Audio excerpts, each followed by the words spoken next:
Se siente como si el mundo estuviera en un momento extraño. La explosión de las apuestas en línea, la obsesión con la apariencia y la auto-optimización y el maximizar la apariencia, el auge de la medicina experimental de soluciones rápidas, incluso la forma en que la tecnología promete resolver todos nuestros problemas. Para mí, se siente como si estuviéramos viviendo en tiempos completamente sin precedentes. Pero, ¿y si no es así? ¿Y si estos mismos patrones, estos mismos impulsos ya se han repetido antes? Como dice Mark Twain, la historia no se repite pero rima. Desde jóvenes arriesgándolo todo en busca de una vida mejor, hasta culturas enteras persiguiendo estatus, belleza y control, la historia podría ser mucho más familiar de lo que pensamos. Entonces, ¿estas tendencias y problemas culturales modernos son realmente nuevos o simplemente son cosas que se han repetido una y otra vez a lo largo de la historia? Bueno, hoy tengo aquí a mi buen amigo John de Medieval Mindset para responder exactamente a esa pregunta, aportando su experiencia en este tema y realmente desglosando los sorprendentes paralelismos entre el mundo actual y el pasado medieval. Y una vez que los veas, podrías darte cuenta de que sí, el mundo en el que vivimos es extraño, pero ha sido extraño durante mucho tiempo. John es absolutamente increíble. Es un narrador brillante, un gran tipo y es un experto muy divertido en esta área específica de la historia medieval. Y realmente espero que disfruten este episodio. Así que siéntense, relájense y bienvenidos al campamento.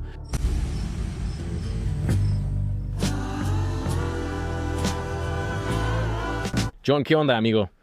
¿Qué onda, hermano? Quería decirte, y ya lo he dicho antes y lo diré de nuevo, me encanta tu canal de YouTube. Muchas gracias. Medieval Mindset está creciendo, bastante rápido aquí mismo en YouTube. Y creo que el eslogan lo resume bastante bien. El pasado medieval no se ha ido, solo está esperando ser redescubierto. Así es, sí. Es genial. Te has vuelto viral con algunos de estos videos. Este es el primero que vi tuyo. ¿Por qué la cultura de la generación Z es básicamente la China medieval? Y es como mis cosas favoritas todas en un solo video, como toda esta serie, porque tienes varios de estos, como, ya sabes, predecir un nuevo renacimiento, como, ya sabes, la IA es alquimia, y básicamente este análisis comparativo entre las tendencias culturales modernas y la historia medieval. Hace todo lo que me encanta, y además no son súper largos, son muy densos, están muy bien investigados, y los presentas de una manera perfecta. Y estoy muy emocionado de poder profundizar y explorar más de estos temas. Entonces, tengo curiosidad, ¿cómo es la generación Z y los movimientos actuales que están ocurriendo dentro de la generación Z? Primero, ¿qué has notado y cómo ha pasado esto antes?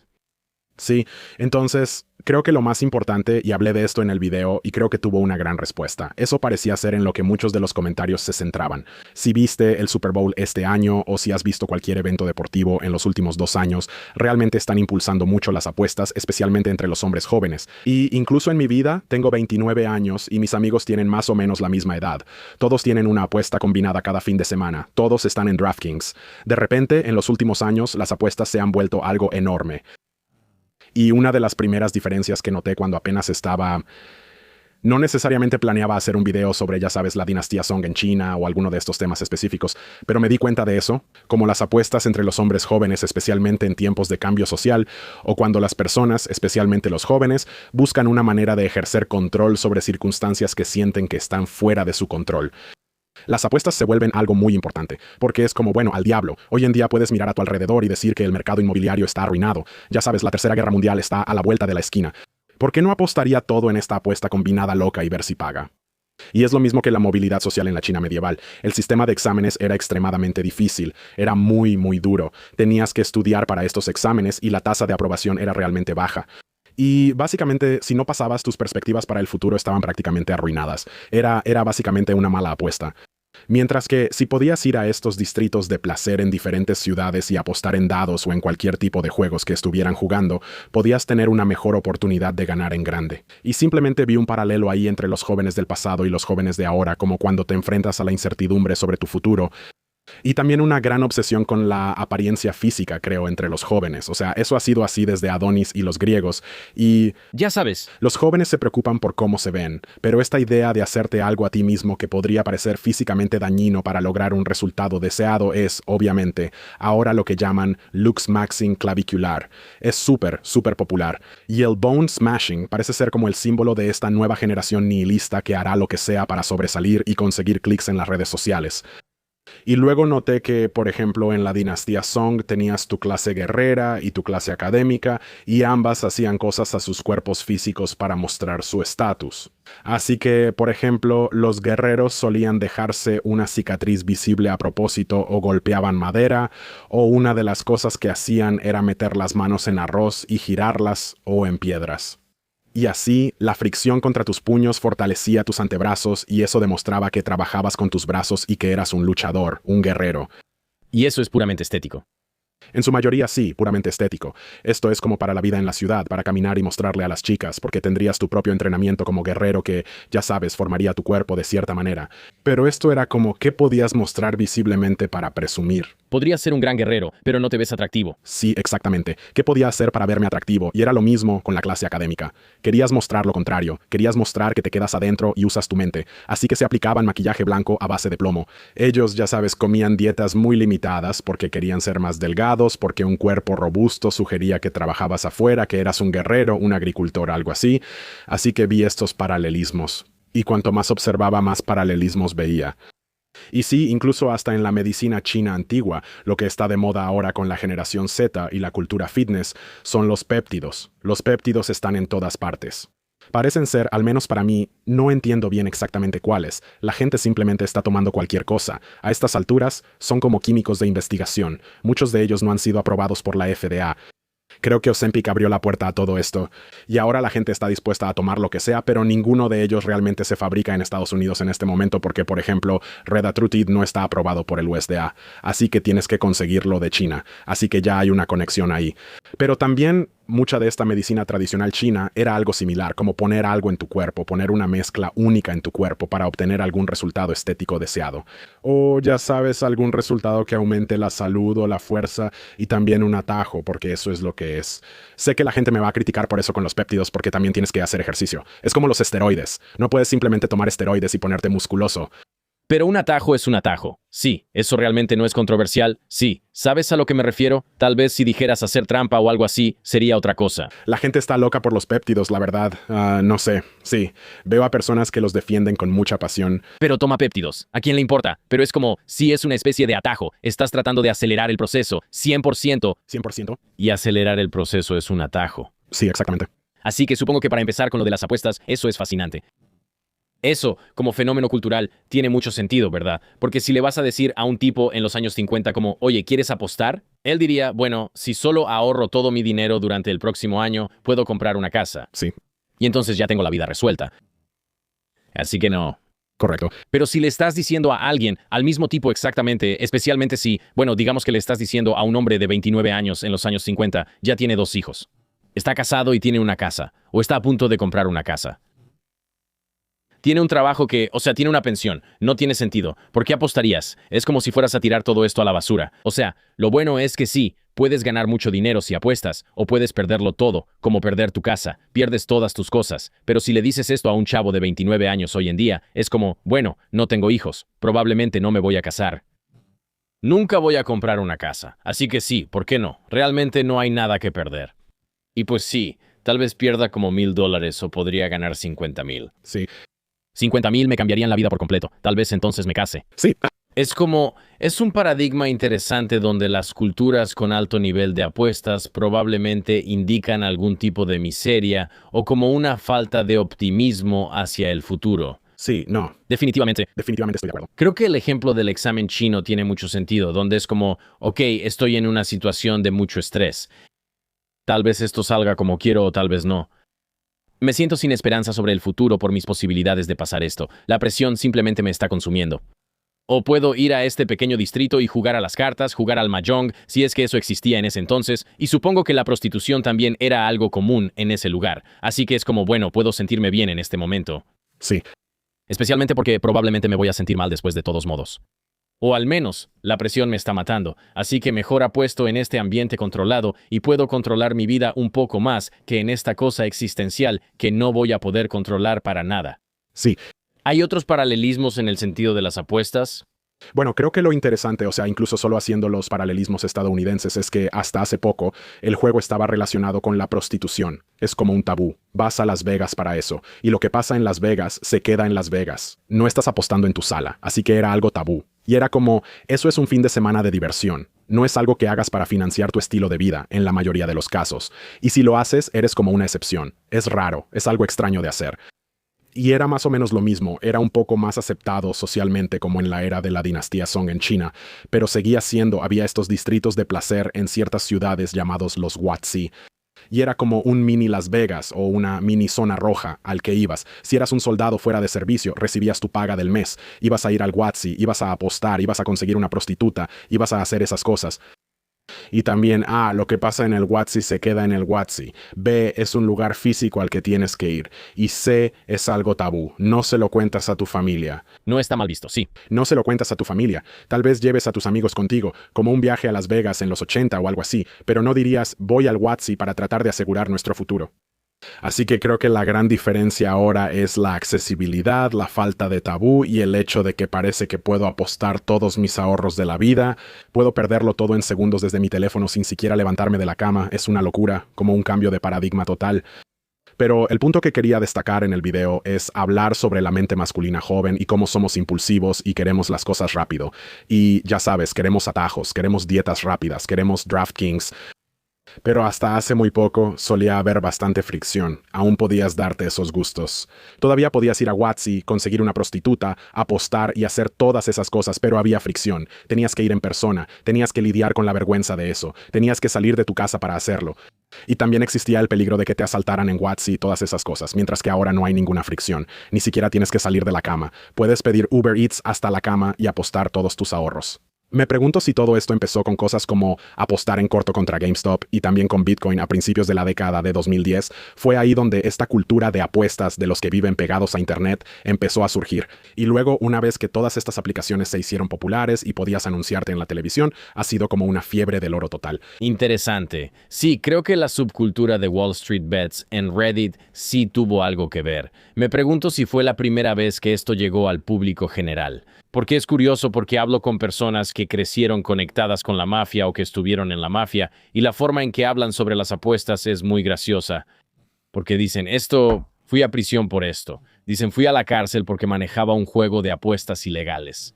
Y ahora, cada gobierno simplemente está manejando apuestas legales autorizadas. O sea, ¿qué está pasando? Y es una locura que pasó de ser algo medio turbio donde tenías que conocer a alguien, era un corredor de apuestas y todo era por debajo del agua, era algo marginal. Y ahora ya está totalmente normalizado y tienes actores de primera línea que simplemente dicen, descarga la app. No necesito que Kevin Hart me lo diga. Bueno, es como incluso ver Los Soprano que fue hace como 20 años. Como esto, como el juego, era algo que pasaba en un cuarto de motel y eran degenerados que le pagaban $10,000 a la mafia para poder entrar a estos juegos de póker de apuestas altas. Sí, mientras que ahora es totalmente aceptable y accesible y sucede tan rápido, no lo sé. Siento que en la dinastía Song básicamente fue un periodo de prosperidad que no fue interrumpido por la invasión mongola. Y me pregunto si, básicamente hay este gran cambio cultural y social que ahora ocurre porque los mongoles han tomado el poder. Esta idea de nuestra supremacía cultural, de que no podemos ser derrotados, ahora ha sido destruida, y me pregunto si hay ciertas cosas así, tal vez como el 11 de septiembre o el COVID, o cosas que realmente han alterado nuestro sentido nacional, nuestro sentido nacional de hecho, ahora que lo pienso, tal vez, algo como un ataque en territorio estadounidense, Vietnam, como perder una guerra importante, especialmente después de la Primera y Segunda Guerra Mundial y Corea. Veo Vietnam como el punto central de la falta de confianza en las instituciones. Ese pensamiento conspirativo surge después de Vietnam. Quiero decir, hay tantas cosas que son secuelas culturales de Vietnam que para mí, toda esa época, porque tienes el asesinato de MLK, JFK, RFK, además de Vietnam, todo ocurriendo en un lapso de 10 años. Ese es realmente ese periodo. Pero Vietnam creo es significativo porque es la primera vez que es como, ¿por qué estamos aquí? Sí. Todos estamos regresando a casa con secuelas psicológicas. La sociedad es fundamentalmente diferente. Tienes organizaciones criminales, pandillas y cosas así que surgen. Es un momento loco que creo que erosiona la confianza. Y esa es la primera vez en la conciencia estadounidense donde es como, somos los malos, estamos fuera de control, podemos confiar en ellos. Y no sé si esto se relaciona con la dinastía Song, pero aunque no sea en suelo estadounidense, las consecuencias sí están en suelo estadounidense. Correcto. Sí. No, y creo también que este tipo de cosas, especialmente si estás viviendo realmente en cualquier momento de la historia, porque esto es igual que con el Imperio Romano, se siente como si fueras parte de algo eterno que siempre ha existido y siempre existirá. Y la idea de que eso desaparezca es impensable. Y creo que ahora, como con el Imperio Americano, es lo mismo. Como por supuesto Estados Unidos somos los que estamos en la cima. Hemos sido los que estamos en la cima durante toda la memoria viva y lo seremos para siempre. Y este tipo de situación nunca cambiará. Algo como el COVID también lo veo como algo fundamental para este cambio en la cultura y la conciencia de la generación Z, porque muy a menudo vemos cosas que están pasando en las noticias y es como si hubiera estas crisis y normalmente están ocurriendo en el extranjero, como lo que está pasando en Irán ahora mismo, como que yo sigo con mi vida diaria, como la mayoría de los estadounidenses siguen con su vida diaria. Esa es simplemente la desafortunada realidad de estar conectado a las noticias mundiales. Sabes, estas cosas no necesariamente te afectan. Para mucha gente, especialmente los jóvenes que crecieron en, ya sabes, circunstancias estadounidenses bastante normales, tener algo así que estaba en las noticias ahora tiene un gran impacto en tu vida diaria. COVID, las escuelas cerraron, no puedes ir a trabajar, tienes que quedarte en tu casa, todas esas cosas.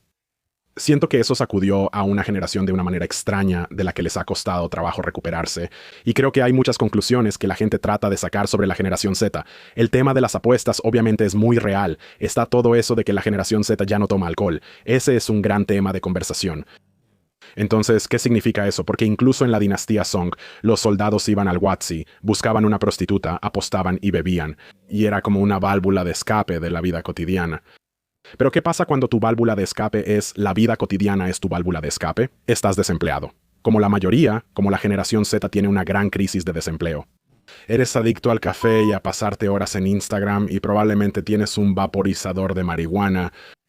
Todos tienen el vaporizador de marihuana y tienes DraftKings en tu teléfono. Es como un ciclo interminable de dopamina. Así que, de nuevo, es el mismo problema mental masculino de hace 1000 años como la psique mental, pero ahora es la completa falta de fricción y tener todo lo que puedas imaginar al alcance de tus manos. Creo que va a tener que haber un esfuerzo real y concertado para descubrir cómo lidiar con esta nueva situación porque todo ha pasado tan rápido. Sí. Mi amigo Ethan Simmons Patterson, es un comediante brillante. Tiene un chiste muy gracioso donde básicamente dice, sí, hablo con todos estos chicos jóvenes que solo se la pasan suscribiéndose a chicas de OnlyFans. Les encanta el Bitcoin y todos apuestan en parlays. Y luego vienen conmigo y me dicen, sí, hermano, estoy deprimido. Es como, sí, bro, nada de lo que crees es real. ¿Sabes a lo que me refiero? O sea, todo lo que te gusta no es algo real. Esa chica que te gusta ni siquiera sabe que existes. El dinero en el que invertiste no es real. Todo es falso. Y creo que es una observación muy acertada. O sea, sí, obviamente. Sí. Hay un tipo, Christopher Ryan. Él es un autor, como un tipo de escritor de antropología popular. Y escribió un libro llamado Civilizados hasta la muerte. Y pensé que era una lectura muy divertida que da su perspectiva sobre cómo la comodidad está erosionando lentamente nuestra cultura y el deseo de tener todo de inmediato. Que los seres humanos como organismos no fuimos diseñados para la comodidad. Y que en realidad es lo contrario. Nuestra antifragilidad nos hace muy resistentes. Y al tener más dificultades, en realidad nos volvemos más fuertes. Así que un nivel básico de dificultad en realidad es bueno para nosotros, como tener que salir a buscar comida. Él lo explica desde una perspectiva muy buena en el libro, pero está relacionado con esto, que la dopamina en aquellos tiempos estaba conectada con el esfuerzo. Así es. Y ahora ya no lo está. Y creo que se ve reflejado en todo lo que acabas de mencionar, ya sea Uber Eats, aplicaciones de apuestas o cualquier otra cosa. Sí. Eso de maximizar el atractivo físico es algo muy interesante porque me parece extraño el valor que se le da. Es raro para mí, como, ¿qué pasa con los hombres de la generación Z que todos intentan ser atractivos? Y yo digo, bueno, para empezar, todas las culturas en la historia de alguna manera han buscado maximizar su apariencia. Sí. Creo que algunas culturas lo hacen más que otras, pero, por ejemplo, ya sea una mujer tribal que se alarga el cuello empujando las clavículas hacia abajo, o una mujer africana que se pone un aro en los labios para tenerlos más grandes. Como la gente en Inglaterra que trata de mantenerse pálida. Todas son como formas de mejorar la apariencia, ¿no? Y hay, por ejemplo, mujeres en la China oriental que se vendaban los pies. Sí. Eso está directamente relacionado con mutilar tu cuerpo. O sea, en mi opinión, lo siento. Y tratar de verte más hermosa. Sí. Así que yo digo, eso siempre ha existido de alguna manera. Además, todos mis otros amigos, como mis amigos negros, mis amigos latinos, han estado tratando de verse guapos desde hace mucho tiempo. Sí. ¿Sabes a lo que me refiero? Por ejemplo, estaba hablando con mi amigo negro. Me dijo, sí, hermano, ellos están mejorando su apariencia. Y yo, ¿qué es eso? Ya sabes, como que los chicos se cortan el cabello. Y como que se hacen el delineado, tienen cosas chidas. El delineado ha existido desde hace mucho tiempo. Y todos mis amigos negros dicen, sí, nosotros hemos estado haciendo esto. Ustedes se burlan de nosotros por esto, así que en realidad solo es que los tipos blancos están dándose cuenta de que verse bien no es gay. Creo que eso es realmente lo que es el looks maxing. Sí, porque si intentabas verte bien, era gay, así que no podías hacerlo. Y ahora, con gente como Clavicular es como, oh no, deberíamos ser guapos. Exacto. Y para mí eso es como, parece que está exagerado. Pero no lo sé, esa es solo mi perspectiva sobre el fenómeno. Entonces, ¿qué opinas sobre el looks maxing? Y hay otras culturas, incluso fuera de la China medieval, donde encuentres que el looks maxing ha existido en la historia. Sí, o sea, el looks maxing, especialmente para los hombres jóvenes, como dijiste, siempre ha sido algo que ha existido. No siempre ha sido necesariamente algo permanente que te haces a tu cuerpo. Se reflejaba más, especialmente en Europa en la Edad Media, en el Renacimiento e incluso en el Japón feudal con los samuráis, en la ropa que usabas. Por ejemplo, hablé de esto en uno de mis videos recientes sobre qué pensaban las personas medievales acerca de la estatura. Porque maximizar la estatura es algo muy importante para Clavicular. Él usa alzas en sus zapatos y dice que si no mides 6 pies, deberías maximizar tu estatura. Hay un video muy gracioso, no sé si lo has visto. No lo sé. Es buenísimo. O sea, mira, un par de cosas. Para quien no lo sepa, el looks maxing es básicamente el intento deliberado de los hombres por verse deseables y que, en última instancia, la cima de la moralidad, o sea, lo único que realmente importa es ser guapo. Así que deberías hacer todo lo que esté en tus manos para ser lo más guapo posible. Es como una especie de enfo que pone la belleza por encima de todo lo demás. Así que eso es todo. Clavicular es como el sumo sacerdote de este movimiento. Es como un chico guapo de 20 años que transmite en vivo todo el día. Y el espectador básicamente puede vivir como un chico atractivo. Para mí, eso es lo que realmente es. Eso es lo que son las transmisiones. De eso se trata la transmisión. Como que me siento un poco como un perdedor. No debería caracterizar a todos sus fans así, pero al menos un fan es un perdedor. Y él vio a Clavicular hablando con una chica en un club y pensó, wow, así es como se siente. ¿Sabes a lo que me refiero? Así sería si yo fuera él, así sería mi vida. Y entonces se convierte en una especie de experiencia parasocial vicaria, donde puedes ser un tipo atractivo por una noche. Exacto. Tal vez a la gente le cae bien por otras razones, no lo sé, de cualquier manera. Tiene este video donde habla sobre tener distintos puntos altos. Entonces dice, está bien, llevas tus salsas, vas al departamento de una chica, están a punto de tener relaciones.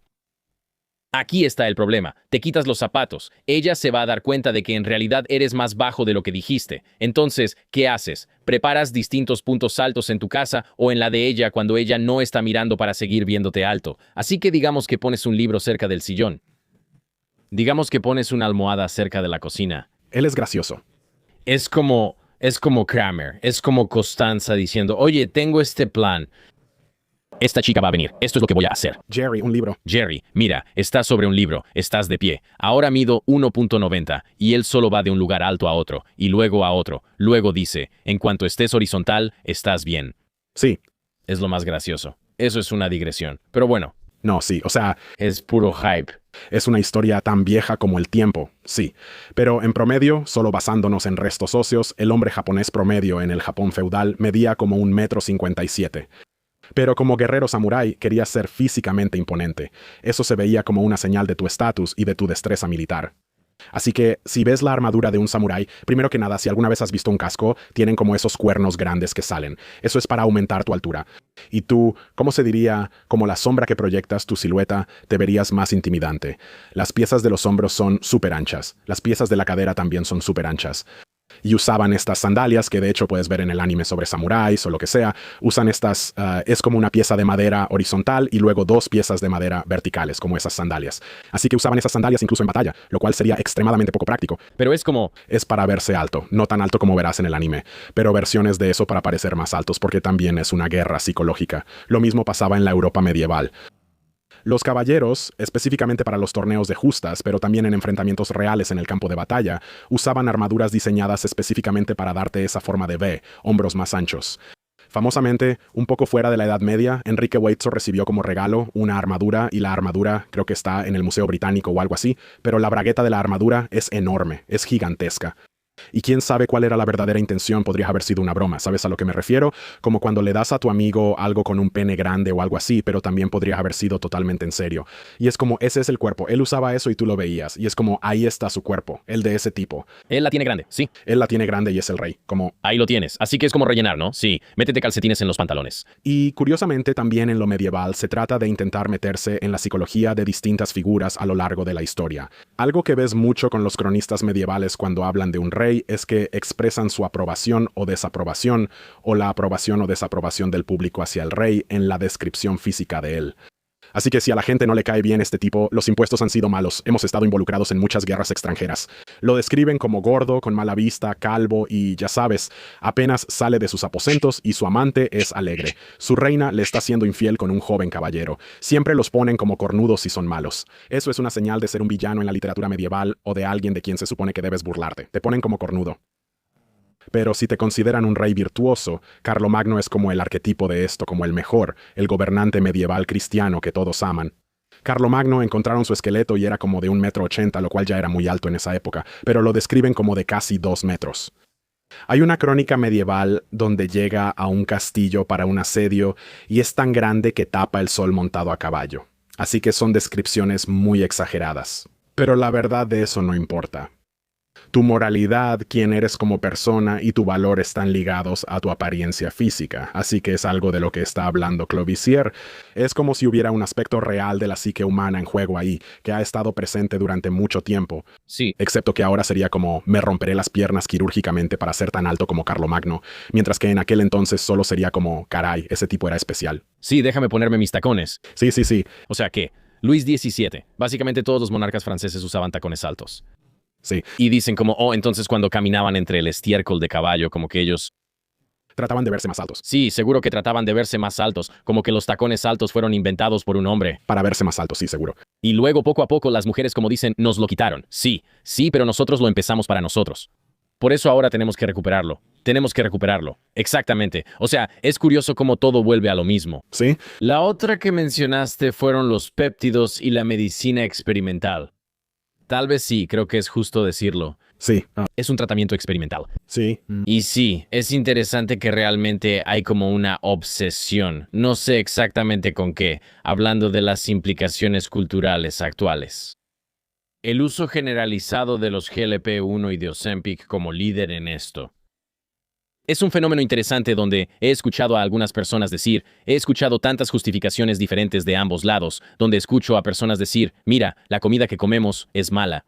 Nuestra sociedad está corrupta, el capitalismo ha metido sus tentáculos en cada aspecto de nuestras vidas, y por eso la comida está completamente despojada de sus nutrientes, así que, como resultado, la gente está gorda. Para ayudarlos, vamos a usar ese mismo mecanismo para contrarrestar el mecanismo que causó el problema, en primer lugar, que es este producto farmacéutico comercializado que hará que la gente esté delgada. Y para mí es como, no sé, es un poco como combatir fuego con fuego, como que no sé cuáles son las implicaciones de eso. O sea, supongo que alguien delgado es mejor que alguien que no está sano. ¿Sabes a lo que me refiero? Déjame reformular eso. Me gusta. Creo que es mejor si alguien está en una condición más saludable en lugar de una condición poco saludable. Correcto. Entonces, si eres mórbidamente obeso y pesas 600 libras, probablemente sea mejor para ti no estar así. Correcto. Así que digo, está bien, probablemente hay un beneficio general, pero es interesante que sea tan común y que todos estén de acuerdo. Y luego lo de los péptidos es solo además de eso. Y es como, sí, puedes ponerte fuerte, puedes volverte atractivo, así que puedes ser como, o sea, la terapia de testosterona es muy común. Tengo amigos que tienen mi edad o son más jóvenes que yo que simplemente dicen, sí, yo estoy en terapia de reemplazo hormonal. Y yo digo, tienes 27 años, esta es la cima de tu testosterona. Y ellos dicen, sí, solo quiero más. Sí. Así que no sé si es que somos una cultura de excesos. Somos una cultura adicta a las pastillas que quiere la ruta más rápida para todo y como es comercialmente viable, hay un incentivo financiero para darle atajos a la gente. No sé realmente cuál es la razón principal, no sé cuál es la razón única, pero es interesante que esto haya existido en otros paradigmas históricos. ¿Podrías profundizar un poco más, supongo, en la versión de esto dentro de la medicina china en ese periodo? Sí, o sea, hay mucho, quiero decir, mucho del conocimiento de lo que ahora se conoce como medicina tradicional china. En ese entonces simplemente habría sido aparentemente medicina tradicional china. Me enteré de esto después de que publiqué el video, que es como un término nuevo que se aplicó en los años 1900, y antes de eso, en realidad se refiere específicamente a prácticas que se han propagado en los últimos 100 años. Así que lo que es más antiguo que eso es simplemente otro tipo de medicina china antigua. Tampoco me imagino que los chinos lo llamaran medicina china. No, ellos solo la llaman medicina, así de chinos son. Pero sí, básicamente hay una gran tendencia en TikTok ahora mismo de personas que intentan revivir estos métodos chinos. Entonces, uno de ellos es tomar agua caliente, que aparentemente nunca deberías tomar agua fría. Deberías tomar agua caliente porque estás bebiendo calor cálido. Sí, todo esto se remonta a técnicas chinas antiguas de cómo manejar tu chi y la energía de tu cuerpo. Y ha habido formas de esto en cada cultura. Ahora está muy de moda todo esto de los ejercicios de respiración. Mucho de eso está escrito en textos chinos antiguos e incluso medievales como manipular tu fuerza vital espiritual. Los hindúes escribieron sobre eso. Los primeros místicos cristianos también escribieron sobre eso. Y entonces ves la idea de casi estas mezclas químicas farmacéuticas que pueden cambiar tu interior para ciertos propósitos. Claro, y por supuesto eso siempre ha existido como medicina para fines médicos, pero esto es una sociedad como la China de la dinastía Song, materialmente lo suficientemente rica como para tener una clase de ocio y lujo de tamaño considerable. Eso suele ser la señal de una civilización avanzada con cierto nivel de estabilidad económica y seguridad. El Imperio Romano habría tenido eso, las culturas de la plena Edad Media habrían tenido eso, el Imperio Bizantino, el Antiguo Egipto. Así que básicamente lo que eso significa es que ahora la gente está teniendo intereses estéticos. Primero que nada, esto es como el nacimiento de la vida nocturna en China, no solo el Huazi, sino específicamente el distrito de restaurantes, el distrito de teatros. Esto es algo nuevo que está surgiendo. ¿En qué años? Esto es como lo que habría sido la plena Edad Media en Europa, así que entre el 900 y el 1100 después de Cristo más o menos. Quiero decir, este tipo de distrito de restaurantes suena súper moderno. ¿Es anterior a la versión europea de eso? Quiero decir, la cultura de las tabernas ya existía, pero si lees las fuentes primarias chinas, es como que entras, hay una anfitriona, pides varias rondas de comida. Es como una comida de varios tiempos. Y la anfitriona también es como una animadora. No sé, simplemente suena muy parecido a algo que obtendrías en un restaurante súper elegante. Suena muy moderno de una manera que sí, no creo que la cultura de las tabernas realmente pueda ser así. Así que sí, definitivamente lo diría. Pero todo eso para decir que usar algún tipo de fuerza externa, como un químico fabricado o algo por el estilo, un remedio herbal con fines puramente estéticos para bajar de peso, tener mejor piel, hacer esas cosas. Eso es algo que está surgiendo en este periodo de tiempo.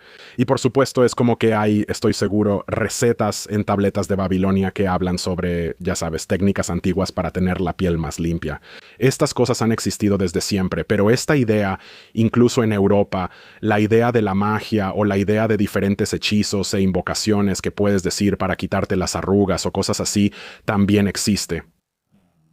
Y también en la Europa de finales de la Edad Media, los manuales de cosmética se volvieron bastante populares, que básicamente eran para mujeres. Específicamente cómo embellecerte usando cosas que tienes en casa, cómo tener mejores modales y cómo pararte para verte mejor, pero sin ser más alta que tu esposo y cosas así. Era toda esta idea que tenemos de la etiqueta victoriana europea o inglesa. Ya sabes, cuando piensas en lo antiguo, como levantar el meñique y la nobleza, Así. es cuando esto empieza a surgir. Y todo el tema de maximizar la apariencia, incluso algo como un corsé, que llegó un poco después, pero empezó a desarrollarse en la Edad Media y se empezaron a usar cosas similares.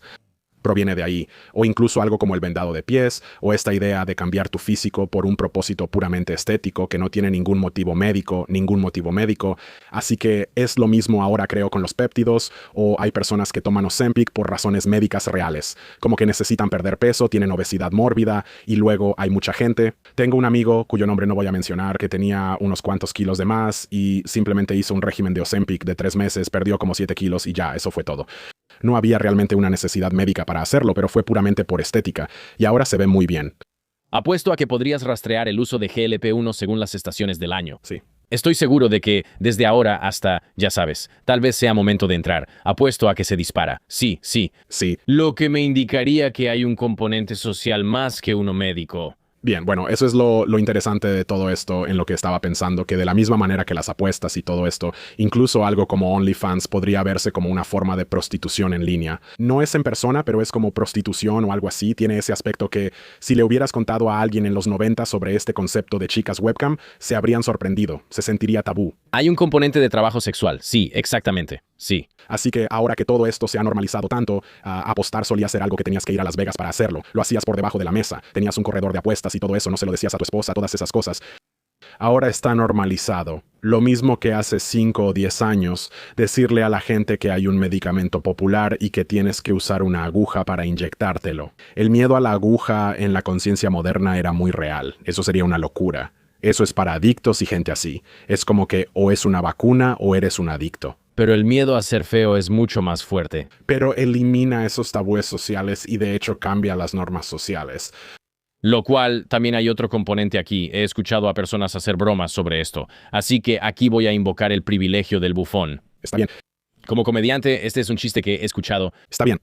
Pero sí es curioso que la positividad corporal desapareció con la llegada del GLP-1. Sí. Durante buena parte de los 2000 y los 2010 nos decían que los cuerpos grandes eran hermosos, y en cuanto salió una pastilla para dejar de ser grande, fue como, sí, deberías ser delgado. Inmediatamente, todos dijeron que no, y ahora la delgadez extrema está de vuelta. Como Kate Moss. Ese estilo está de vuelta. Heroin chic. Sí, sí, sí. Incluso la gente ha señalado que existe algo como la cara de Ozempic. ¿Has visto esto? Sí. Donde puedes notar cuando alguien está perdiendo peso de manera natural, porque eso es lo que la gente dice. De nuevo, ni siquiera lo sé bien, porque según entiendo, Ozempic básicamente solo, ¿qué es? Básicamente te quita el hambre.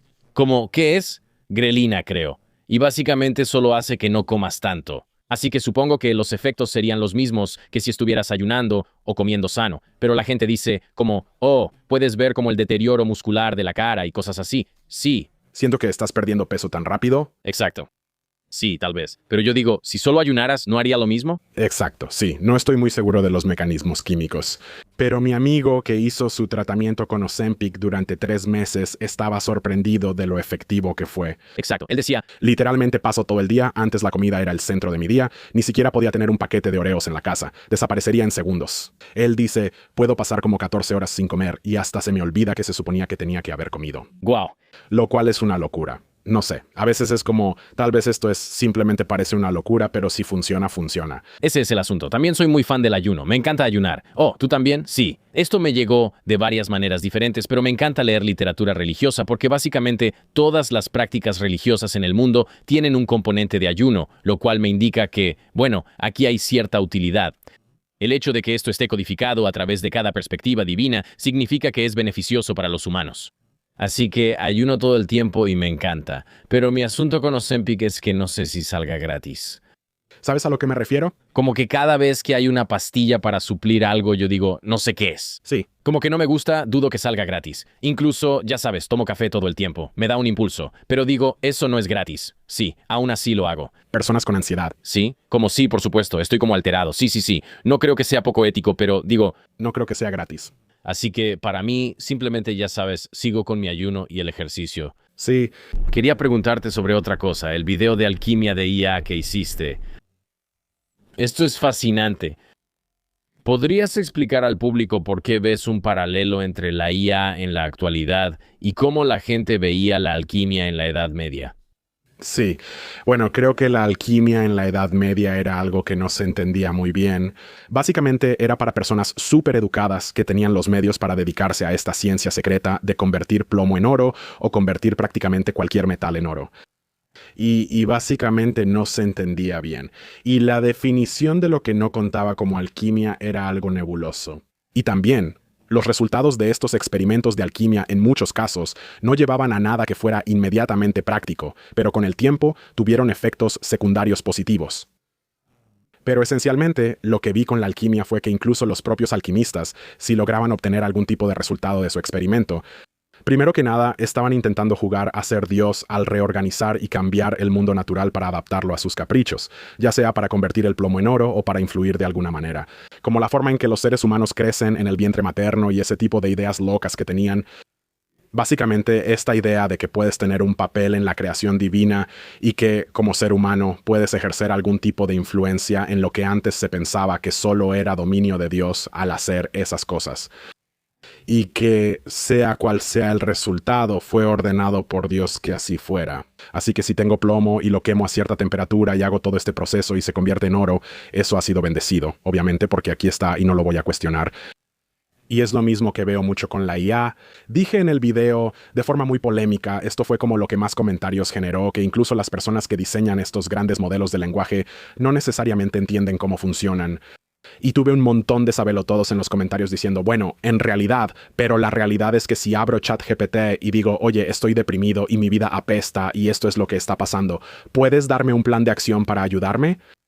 Y me da el plan de acción. Estos ingenieros pueden entender lo que puse y pueden entender lo que salió, pero no pueden entenderlo fundamentalmente. Como que no pueden explicar por qué llegó a estas conclusiones específicas o por qué usó esta información para responder mi pregunta o me dio esta respuesta precisa. Es impredecible. Es un modelo de predicción basado en datos. Correcto. Y puedes poner una entrada y te va a dar lo siguiente en el código como otro token. Correcto. Y puedes entenderlo de manera retroactiva, pero no puedes saber con un 100% de certeza qué va a generar. Correcto. Y creo que eso es lo que estabas dando a entender con eso, que sí, ellos no saben qué va a pasar después. Exactamente. Saben lo que podría pasar después, pero no lo saben con un 100% de certeza. Sí, es lo mismo con la alquimia también. De nuevo, con esta idea, creo que lo ves con alguien como Sam Altman o como Jensen Huang o cualquiera de estos nuevos pioneros de la IA, que también hay un aspecto de mercadotecnia en cómo lo venden. Como Sam Altman específicamente está presentando esto al público como el siguiente paso en la evolución humana, que la IA va a curar el cáncer. La IA va a resolver todos nuestros problemas. Como que ninguno de nosotros tendrá que trabajar y la IA hará todas estas cosas. Creará un mundo utópico. Y era lo mismo con muchos de los alquimistas. Ellos decían, si podemos descubrir, porque incluso en su esencia, si solo estás convirtiendo plomo en oro, eso significa que los seres humanos pueden influir en el mundo natural de una manera similar a la de Dios. Así que si puedes transmutar una sustancia así, las implicaciones son infinitas. Es como si tuvieras poder divino en ese sentido. Así que es toda esta idea por la que ya hemos pasado antes. E incluso regresando a Ozempic como este pacto fáustico, o sea, no importa qué tan bueno parezca, lo estás pagando de alguna manera. Con la inteligencia artificial ahora lo estamos pagando en estos centros de datos. Y además ya está alterando la fuerza laboral y todas estas cosas, y no es que esté necesariamente en contra de la IA, creo que tiene sus usos. Pero es interesante ver cómo este mismo punto ciego en la psique humana se repite, que nunca hay nada gratis y no existe una solución mágica para todos nuestros problemas. Y cada vez que alguien te diga que sí la hay, deberías tener mucho cuidado con eso. Sí, eso es muy interesante. Sí, es muy interesante. Creo que en el video incluso hablas de que no eres tan pesimista sobre la IA como he escuchado que mucha gente sugiere. Y me pregunto si tu perspectiva histórica ha influido en eso, y olvido en cuál video. Podría haber sido este o algún otro. Podría haber sido el video del Renacimiento donde hablas de la IA y de cómo, sí, va a hacer cosas buenas y cosas malas, pero en realidad podría haber un auge artístico que surja de la IA. ¿Podrías ampliar esa idea y explicar por qué no te aterra que la IA te quite el trabajo o destruya el núcleo moral de lo que significa ser humano? Sí, definitivamente. Bueno, creo que en el fondo, siempre que solo por estudiar la historia, cada vez que hay un gran desafío o una disrupción, los seres humanos encuentran la manera. Y eso es algo que, fundamentalmente, con cualquier gran cambio social, creo que todavía estamos tratando de entenderlo con Internet. Como que todavía no hemos entendido realmente el Internet y las redes sociales. Y ahora estamos introduciendo como esta nueva variable completamente loca, y va a tomar un tiempo resolverlo todo. Pero de lo que hablaba en mi video sobre el Renacimiento era que lo comparaba en la Baja Edad Media con la invención de la imprenta, que fue una gran disrupción en la difusión del conocimiento, la alfabetización en Europa y quién podía acceder a qué. Y eso cambió todo en un periodo de unos 20 o 30 años, que en ese entonces era un periodo muy corto. Ahora pueden pasar muchas cosas en 30 años, pero que pasara tanto en 30 años a finales de 1400 era algo muy importante. Ahora cualquiera podía imprimir un panfleto diciendo cualquier cosa. Antes, la iglesia y fuentes muy específicas tenían el monopolio de la información que recibías. Así como hasta antes del Internet, unas cuantas cadenas de televisión tenían el monopolio sobre lo que podías ver y saber, y ahora es como si se hubieran abierto las compuertas. Y lo que tuvo que pasar con la imprenta fue que hubo un periodo de tiempo en el que, primero que nada, la gente confiaba implícitamente en todo lo que veía. Si estaba impreso, eso significaba que era legítimo porque durante 1000 años, ya sabes, cualquier cosa que estuviera escrita era importante. Así que incluso si es algún tipo loco en tu vecindario que acaba de imprimir un panfleto porque ahora puedes hacer eso, lo tomarías como un hecho porque está impreso. Luego hubo un periodo en el que todos desconfiaban de todo lo que estaba impreso. Y es como, todo esto es una tontería que creo que todos estamos viviendo ahora con la IA, pero de una forma muy comprimida. Y luego, de alguna manera, se fue estructurando como que se introdujeron ciertas leyes y como que tienes que tener certificaciones oficiales para poder imprimir. Como que no cualquiera puede tener una imprenta en su casa, cosas así. Eso se fue suavizando, pero fue un proceso en el que la gente decía, de ninguna manera creo en todo esto, no creo en nada de esto. Y luego es como, ok, algo más matizado. Y creo que eso es lo que va a pasar ahora con este auge de la inteligencia artificial, que la avalancha de información, especialmente la avalancha de deepfakes, va a necesitarte. Lo ves ahora en Instagram, pero no es perfecto, donde dice algo como, esto fue generado por IA o algo así en la esquina. Pero hay montones de videos de IA que no tienen eso, pero al menos están intentando marcarlo con algo. Me encanta ver que OpenAI acaba de deshacerse de Sora, como ayer, así que eso es un gran paso en la dirección correcta porque siento que fundamentalmente no tiene ningún uso. No le veo ninguna utilidad, al menos desde mi perspectiva. Y la otra parte es que creo que las cosas hechas por humanos, creo que en el video, o tal vez fui yo o alguien más lo hizo y todo se mezcló, pero será similar a la comida orgánica. Llevará una etiqueta, como que esto fue hecho por humanos y eso aumentará su valor. Y quién sabe si eso podría llegar a más presentaciones en persona, porque eso no puede ser hecho por IA. Incluso si voy al cine, todo eso podría ser IA. Pero si voy a ver a un comediante en persona, eso tiene que ser real. Y por naturaleza, si abro las redes sociales y todo lo que veo en mi feed de Instagram es basura de IA, mi motivación es como, quiero ir a ver algo real. Es como parte del espíritu humano. Exactamente, Mark Edging en vivo este año. Exactamente. Sí. Revisa la tortuga. Pero no lo sé, siempre tengo esperanza y veo muchas voces jóvenes prometedoras en el ámbito. Y creo que tienes toda la razón en esto. Así es como lo veo. No soy pesimista ni fatalista. Creo que la IA existe como una amenaza para ciertas cosas. Es posible que pueda desestabilizar sistemas de seguridad. ¿Podríamos tener una crisis financiera? Claro. ¿Va a alcanzar esa conciencia de AGI de la que la gente habla? Creo que Jensen Huang literalmente acaba de decir recientemente que ya tienen AGI. Entonces, ¿se va a apoderar de sí misma y destruir a la humanidad? Para mí, eso de Terminator suena un poco descabellado. Podría pasar, pero para mí, eso no es lo que me amenaza. Para mí, va a ser un cambio similar, categóricamente, al de las redes sociales, donde hace muchas cosas buenas, como conectar familias y crear carreras como la tuya y la mía, o incluso simplemente entretener. Y también, al mismo tiempo, será una vía para el crimen y la destrucción, los rumores, los problemas de información, la ansiedad, la depresión, todo eso.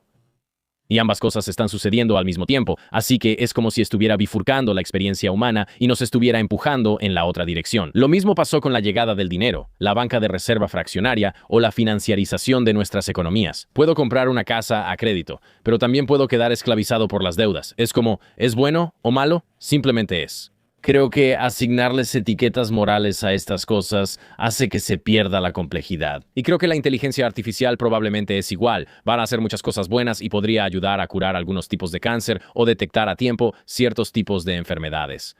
Pero también va a crear esta implosión de información y potencialmente va a generar una especie de blandura en el espíritu de las personas, donde nuestros cerebros simplemente se vuelven nada porque ya no pensamos por nosotros mismos y es como si fuera un órgano externo. ¿Quién sabe? Sí. Pero creo que al final es ambas cosas, y por eso es como que digo, está bien, vamos a salir adelante. Y sí creo que con el arte de IA específicamente va a perder el elemento humano que hará que el arte humano, ese arte orgánico del que hablas, sea mucho más valioso. ¿Qué onda, chicos? Siempre pienso en la milla de 4 minutos o incluso, ¿por qué es tan interesante cuando se rompió la barrera de la milla de 4 minutos? Si un auto también puede hacer una milla en 4 minutos, es porque un humano lo hizo y un humano te refleja a ti y a tu propio ego personal que puedes proyectar en este logro y dices, wow, esta persona es capaz de grandes cosas. Genéticamente somos lo mismo, así que eso significa que yo también soy capaz de grandes cosas y eso es inspirador, por eso lo vemos. Como el David de Miguel Ángel, lo miras y dices, wow, qué hermosa obra de arte. Lo hizo en una época en la que era muy difícil hacerlo, superó muchos obstáculos para crear esta obra de arte. Y eso me inspira, no lo ves como este gran rey judío de Israel. ¿Sabes a lo que me refiero? Lo ves y piensas, mira lo que hizo Miguel Ángel. Y al final de cuentas, el componente humano, con su complejidad, perfecciones e imperfecciones, es lo que hace que el arte sea interesante. Sí. Y sí, el arte hecho por IA estaría bien hasta cierto punto porque tal vez cumple una función legítima y crucial, como el branding para una taquería o algo así, y usan IA lo que sea. Pero si realmente quieres conmover a las personas a través del arte, ya sean películas o cualquier otra cosa, necesita tener un componente humano. Por eso creo que el futuro probablemente será una mezcla de seres humanos más IA, pero los seres humanos siempre serán una parte intrínseca de ese proceso, y creo que eso creará una especie de renacimiento donde la IA colabore con la creatividad humana.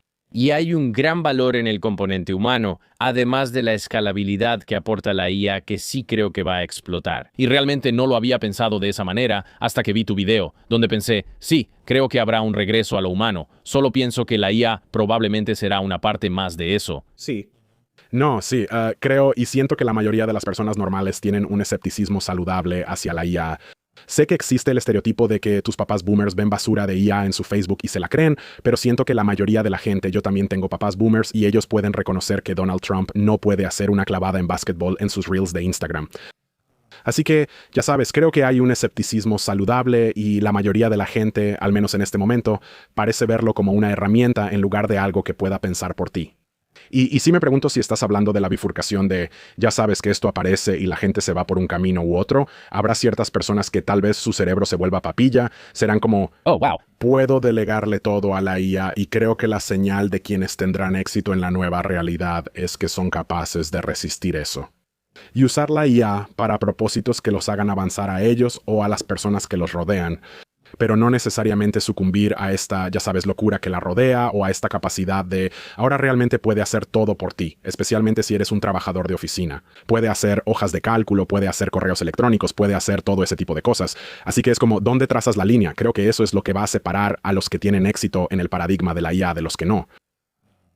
Sí, es solo que obviamente es un cambio de paradigma enorme y un gran cambio que se nos viene encima. Y veo mucho pesimismo y fatalismo al respecto en Internet.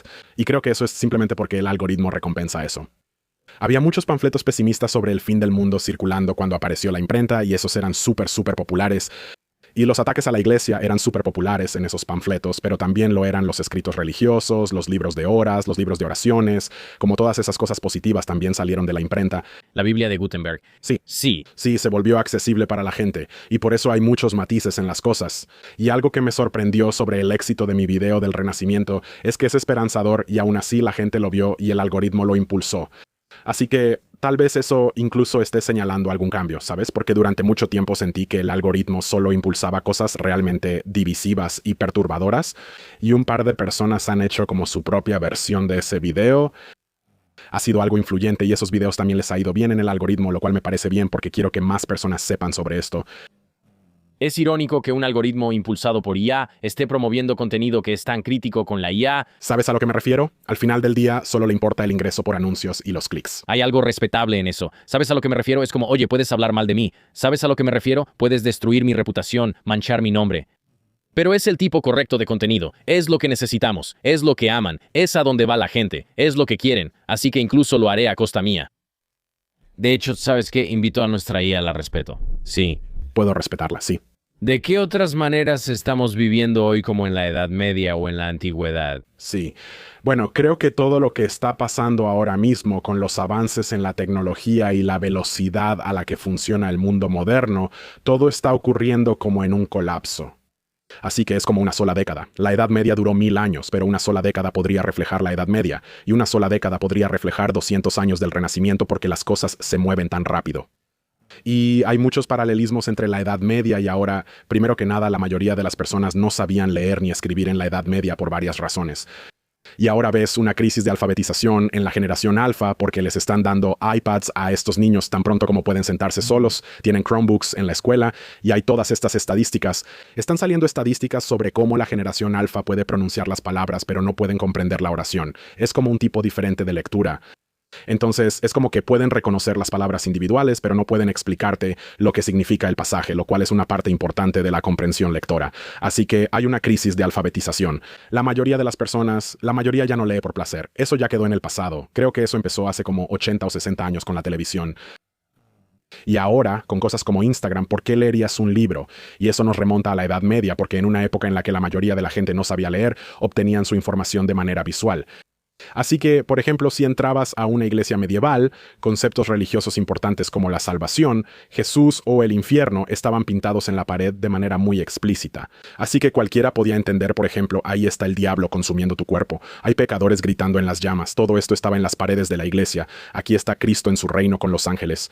De ahí viene mucho de este hermoso arte medieval, es como enviar un mensaje teológico, está destinado a educar a los analfabetas. El Vía Crucis es literalmente como decir, aquí está lo que pasó en la Biblia. Sí, sí. Sí, es como un cómic. No tienes que saber leer exactamente. Y lo mismo, lo que se volvió realmente popular en el catolicismo de finales de la Edad Media fueron las llamadas obras de la pasión, donde una compañía de actores venía a tu pueblo y representaba escenas de los evangelios. Así era como la gente aprendía. Y también la gente en la Edad Media, los historiadores los han descrito como casi infantiles, solo por la forma en que se les describe en las crónicas contemporáneas y en la manera en que expresan sus emociones. Solo por lo que podemos saber por lo que ha sobrevivido de esa época que había mucho más. No lo sé. Las cosas que hoy consideraríamos vergonzosas, o el impacto del puritanismo en la cultura occidental y cómo todos somos mucho más reservados. Pero eso no existía en el catolicismo medieval. Y cuando lees estos relatos contemporáneos ves que todos lloran cuando el sacerdote eleva la Eucaristía y hay una procesión por el pueblo en Pascua con Cristo resucitado, y la gente grita y cae de rodillas, y la procesión dura 3 días y nadie come. Es una locura total. Y no sé, tal vez algo de eso sea como el fervor impulsado por los algoritmos que ves ahora, de gente volviéndose súper loca por estas cosas, que tal vez ni siquiera entienden completamente. Especialmente personas en redes sociales que realmente se suman a una causa, pero no necesariamente lo convierten en toda su identidad, pero no, si les preguntas, no podrían explicarlo realmente a profundidad. Así que si aprendiste la mayor parte de tu teología de, por ejemplo, una pared de la iglesia, como que no podrías, ya sabes, tu habilidad bíblica para explicar conceptos teológicos complejos quizá no esté tan desarrollada. Sí, eso es muy interesante. Sí, puedo imaginarme preguntándole a una persona medieval, como, ok, entonces crees en un solo Dios, pero también en la Trinidad. ¿Cómo tiene sentido eso? Y ellos dirían, hermano, solo mira el vitral. Eso es lo que creo. Como, yo no soy un teólogo. De la misma manera podrías preguntarle a alguien sobre un tema político complicado y dirían, oh, eres un buen republicano cristiano. ¿Cómo explica cómo Trump ha hecho algunas cosas malas? Ellos dirían, él tenía este eslogan. Como la gorra, ¿sí? Como que están invocando lo mismo. Ves clips de personas diciendo, oh, del río al mar, ¿cuál? Sí, claro. Y luego dicen, no sé, solo mira, ellos están haciendo lo malo. O sea, realmente no saben de lo que están hablando. Y es como lo mismo al invocar el eslogan y el icono porque en los viejos tiempos literalmente no sabían leer. Y ahora, de alguna manera, quizá les falta una alfabetización política. Ya sabes, una alfabetización mediática. Alfabetización mediática. Sí, eso es algo muy importante. Y es una combinación muy interesante. ¿Siempre ha sido así o es solo una condición humana? Sí, creo que también, bueno, solo viendo la Biblia, porque hay un antes y un después muy claro de que la gente en Europa tuviera acceso a una Biblia que pudieran tener en su casa y leer. Eso sucede después de la invención de la imprenta y la Reforma Protestante. Antes de eso, la Biblia era algo que el sacerdote te leía en la iglesia. Él daba una homilía en la lengua común. El resto de la misa sería en latín, pero la homilía sería en tu lengua común. Y luego verías obras de la Pasión, verías que había muchas tradiciones orales. De alguna manera, curiosamente, los católicos medievales conocían la Biblia. Quizá no podían explicar la Trinidad de manera conceptual como nosotros, pero vivían y respiraban las Escrituras. Como que todo en su vida estaba relacionado con una historia de Salomón o David o Saúl o, ya sabes, los evangelios eran parte de la expresión cotidiana, podían citar extensamente. Sabes, estas eran personas que realmente vivían y respiraban las escrituras, así que de alguna manera tenían un conocimiento bíblico que ahora nos falta. Y también con la Biblia, creo, o con la religión, o realmente con cualquier cosa, incluso ahora con la alfabetización mediática, es como que hay estos youtubers. Hay muchos de ellos. Hay como todo un género de personas que analizan películas y señalan todas las inexactitudes y todos los vacíos argumentales y todo eso, y eso arruina la película. Es como que tienes que ser capaz de tener, no quiero decir misticismo en este sentido, pero tienes que estar dispuesto a suspender tu imaginación, sentir algo y conectar con eso. Y no tenemos que sobreintelectualizar todo. Y es lo mismo, como la gente medieval veía la Biblia, escuchaba la Biblia y vivía la Biblia. Se veían a sí mismos como si fueran los arquetipos de estos personajes de los que leían tanto, como si fueran parte de esta gran historia que todavía se está contando. Y creo que ahora, en la época moderna, sobreintelectualizamos todo hasta el punto de que no es de extrañar que la alfabetización mediática esté muerta porque tomamos todo literalmente. Quiero decir, incluso ahora la gente dice, bueno, es imposible crear el mundo en 7 días. Y es como, bueno, la gente medieval habría sabido que eso era una metáfora. De alguna manera eran más inteligentes que nosotros porque estaban dispuestos a tener cierto sentido de misticismo y una comprensión mística y metafórica de las cosas. Mientras que nosotros somos tan literales y concretos que ahora, con esta nueva generación, está destruyendo su alfabetización mediática. Cierto, eso es interesante. Tantos actores, ¿no? O sea, ¿cuántos actores ahora han recibido alguna campaña en redes sociales en su contra porque dijeron algo mal o porque interpretan a un personaje en una película que es problemático? Sí. Y entonces ahora eso es lo único que importa o lo que sea. Sí, eso es interesante. Sí. Supongo que no hay espacio, tal vez esa sea una buena manera de decirlo, donde ya no hay espacio. Es como que si dices algo incorrecto, es posible que la gente se enoje.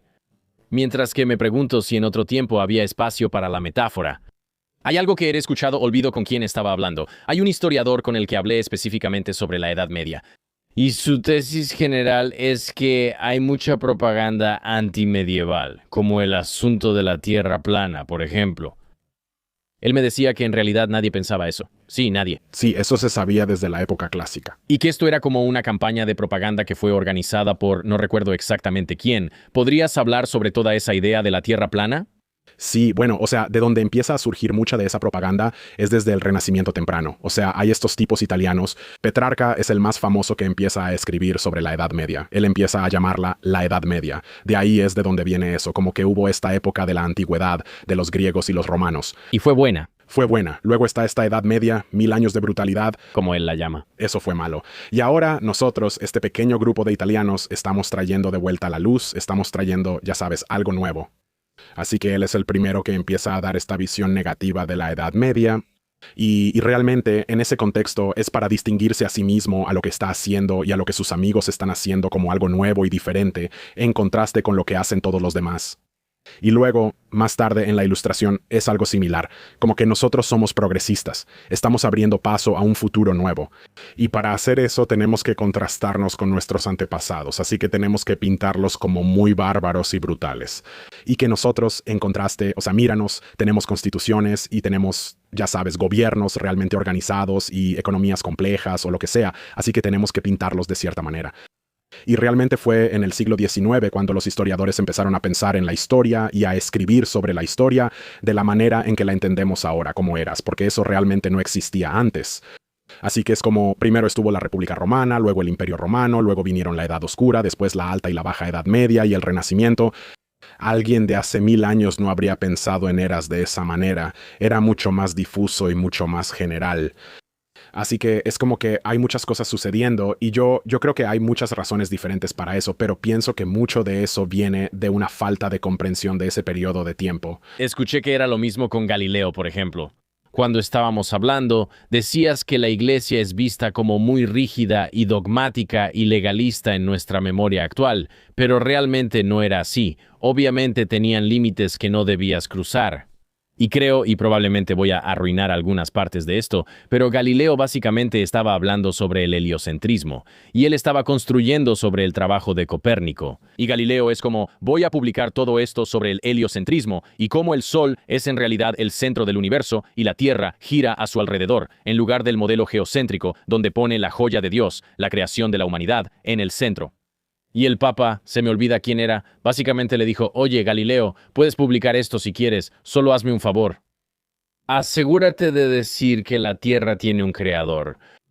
No puedes decir que es eterna porque eso como que socava a Dios. Además, ya que estás en eso, asegúrate de poner a Dios en el centro de esto, como que Dios puso el sol aquí, haz que se trate de Dios. Y él como que hizo un trato con Galileo. Fue como, sí, claro, yo te cubro. Y luego cuando Galileo publica este texto específico, lo hace en forma de diálogo. Y él hace de Galileo él mismo. Y luego hace que el tipo tonto con el que está dialogando sea el Papa. Y entonces, como resultado, el Papa le dice, hermano, te acabo de decir que te lo tomaras con calma. Puedes publicar tu texto. Y entonces el Papa tuvo que actuar y decirle, está bien, hermano, estás bajo arresto domiciliario. Sí. Y luego lo encierra, y cuando lo escuchas de esa manera, piensas, Galileo está siendo un poco idiota. Sí. Mientras que la historia que nos cuentan es como que Galileo estaba luchando por la verdad, y la iglesia estaba tratando de suprimir la libertad, y que la iglesia es la mala y se ven tontos. Cuando es algo así, pero no realmente. Sí. Es una narración justa, sí, ¿no? Es como, Eso es prácticamente totalmente exacto. Y creo que mucho de eso tiene que ver, bueno, o sea, esto ya suena como teoría de conspiración de sombrero de aluminio, pero obviamente Estados Unidos fue fundado por colonos protestantes. Son esos malditos protestantes. Estos protestantes, eso es la raíz de todo. ¿Creciste siendo católico? No, soy un converso adulto. De hecho, crecí siendo protestante. ¿Ahora eres católico? Sí, No, ¿cuándo te convertiste? hace 2 años, Eso está cabrón. sí, yo tengo el mío. ¿Cuándo te confirmaste? La última Pascua. No puede ser. Sí. Sí, Claro que sí, amigo. Sí, sí. sí. Un converso adulto y además holandés. Sí, así es. Eso es una locura. Causó algo de revuelo en la familia. No puede ser. La verdad, no. Realmente no me importó. Pero fue interesante como, bueno, ¿por qué hizo eso? Eso es lo que pienso. O sea, crecí católico toda mi vida. Así que la idea de un adulto convertido es, mientras más, Mientras más empecé a estudiar, más pensaba que este era el camino que quería seguir. Además, simplemente me encantaba la misa y me encantaba todo lo relacionado con la historia y la teología, y simplemente tenía sentido para mí. bueno, sea lo que sea que vayas a decir, estoy muy emocionado de escucharlo. ¿Defiendes a la iglesia medieval? Sí, sí. Bueno, básicamente siento que gran parte de la cultura estadounidense, la cultura pop estadounidense y el sistema educativo estadounidense fue decidido por protestantes. Ellos fueron quienes construyeron este país, fueron quienes dirigieron este país durante mucho tiempo. Así que siempre ha habido una inclinación anticatólica en todo. Había ligas anticatólicas en Estados Unidos hace como 200 años. Los católicos eran vistos en el mismo grupo que los ateos, los judíos y los musulmanes. Era como protestantes contra todos los demás. ¿Estás entendiendo? Mi mamá está tan feliz de escuchar esto. Sí, mi mamá siempre me dice, ella dice, ¿sabes, Mark, cuál fue el linchamiento más grande en la historia de Estados Unidos? Católicos. Bueno, ¿Cómo? Está bien. Sí. Así que se ve así. No voy a comparar la situación de los católicos con la de los negros, ¿verdad? Pero entiendo lo que dices. Fueron los católicos. Fueron los italianos. Sí. así que los italianos y los irlandeses la pasaron peor. Sí. Pero sí, creo que mucho de eso se ha filtrado en la percepción popular de las cosas y también en lo que te enseñan en la escuela pública. Porque a mí me enseñaron exactamente lo mismo, que la Edad Media fue mala, porque la malvada Iglesia Católica suprimió el conocimiento, aunque en realidad ellos eran los guardianes del conocimiento y quienes lo propagaban, además de casas de caridad, hospitales y universidades, y todas las cosas que hicieron avanzar al mundo. Ellos conservaron el conocimiento, hicieron crecer el conocimiento en la Edad Media. Básicamente, mantuvieron viva la llama durante 1000 años e hicieron avanzar el conocimiento heredado del mundo clásico. Y también, sí, muchas de las formas en que se cuentan las cosas, Galileo es un gran ejemplo porque, ya sabes, decían que eran malvados y suprimían el conocimiento, pero no tenían ninguna razón para hacer eso. Ellos financiaban el conocimiento. Ese era todo el asunto. O accidentalmente fundaron la civilización occidental. Perdón. Sí, Perdón a todos. Sí, eso es una locura. sí. Eso es muy gracioso. Sí, esa es la historia que se contó. Y luego llega este tipo y dice que no. ¿Cómo se llamaba? El profesor italiano. Me siento fatal por no acordarme de su nombre. Pero él lo desglosó. Yo pensé, oh, pero eso tiene más sentido para mí, porque nunca experimenté eso. O sea, claro, la iglesia medieval es muy diferente, y la venta de indulgencias probablemente fue una mala decisión. Pero todo eso para decir que todo lo que he leído sobre la iglesia en esa época era que era algo flexible, como que estaban haciendo la magia cotidiana de la que hablabas. A ellos les parecía bien que la ciencia cambiara, incluso financiaban proyectos científicos. Y luego que fueran tan duros con este tipo parecía fuera de lugar. Sí, y creo que mucha gente también tiene este concepto erróneo, como que la iglesia medieval solo mataba gente todo el tiempo, como si estuvieran quemando gente en la hoguera todo el tiempo. Exacto. Eso era súper, súper raro. Y también lo que hoy pensamos como los juicios de brujas y todo eso. Veo que mucha gente etiqueta eso erróneamente como medieval, pero en realidad fue mucho después. Los juicios de brujas fueron más bien un fenómeno protestante. No tenía nada que ver con eso. Sí, eso fue algo de los protestantes. Eso fue cosa de los protestantes, amigo. Sí, eso de los protestantes. Iban tras el Papa Urbano. Ellos diluyeron todo. ¿Protestantes? Sí, Sí, Ivano del Prete, astrónomo italiano. Este tipo es increíble, es una leyenda. tiene un gran nombre.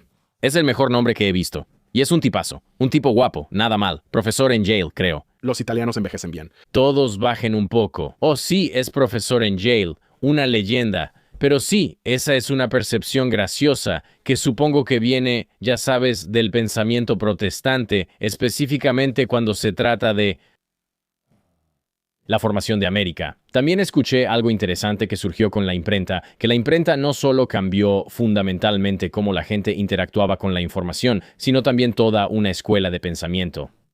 Porque con la imprenta viene un alto nivel de alfabetización. Con la imprenta vienen las 95 tesis de Martín Lutero. Con eso llega una comprensión descentralizada de la fe.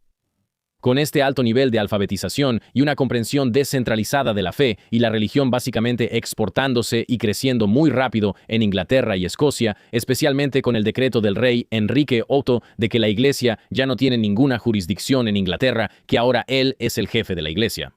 Eso da origen a la Ilustración escocesa. De la Ilustración escocesa surge John Smith, quien escribe La riqueza de las naciones, que básicamente inventa el capitalismo moderno. Y todo esto se deriva de la invención de la imprenta. Y a partir de esa versión del capitalismo se crea el sistema económico estadounidense, en cierto modo se crea el sistema económico global, se crea el destino manifiesto puritano estadounidense como los evangelios de la prosperidad. Todo eso se deriva de ese solo momento. Sí, El efecto mariposa de eso y cómo ha afectado a todo el mundo es bastante drástico. sí, es una locura, no lo sé. Y creo que a veces la forma en que se ven las cosas históricamente en retrospectiva es que una vez que pasó X, entonces Y era inevitable. Entonces, una vez que aparece la imprenta y la alfabetización empieza a llegar de las clases nobles a la gente común, como que, ok, esto era inevitable, pero en realidad eso no es cierto. Y si lo ves, especialmente tomando como ejemplo la Inglaterra de finales de la Edad Media, como antes de la reforma en Inglaterra que fue impuesta por Enrique VIII, no fue como un levantamiento natural del pueblo, fue una eliminación forzada del catolicismo. El catolicismo era muy querido, era como el centro de la vida de las personas. Tenía una historia rica, era una tradición cultural muy rica en Inglaterra. La gente amaba a sus santos locales, la liturgia y la misa. Y si existías fuera de ese paradigma, era muy raro. Eras una excepción, no había muchos, estaban los lollardos, que eran en su mayoría universitarios que decían «al diablo con el papa». Pero la mayoría de la gente común era muy devota de la fe católica y les fue arrebatada por la fuerza. Y de hecho, en Inglaterra la imprenta se usaba principalmente para publicar obras devocionales católicas. Así que los tipos de cosas que habrían sido demasiado caras para que una persona común pudiera obtener 100 años antes porque tenían que ser ilustradas y escritas a mano, como un libro de horas para poder hacer la liturgia diaria o algo para llevar a misa y leer los evangelios, ahora podían ser impresas para todos.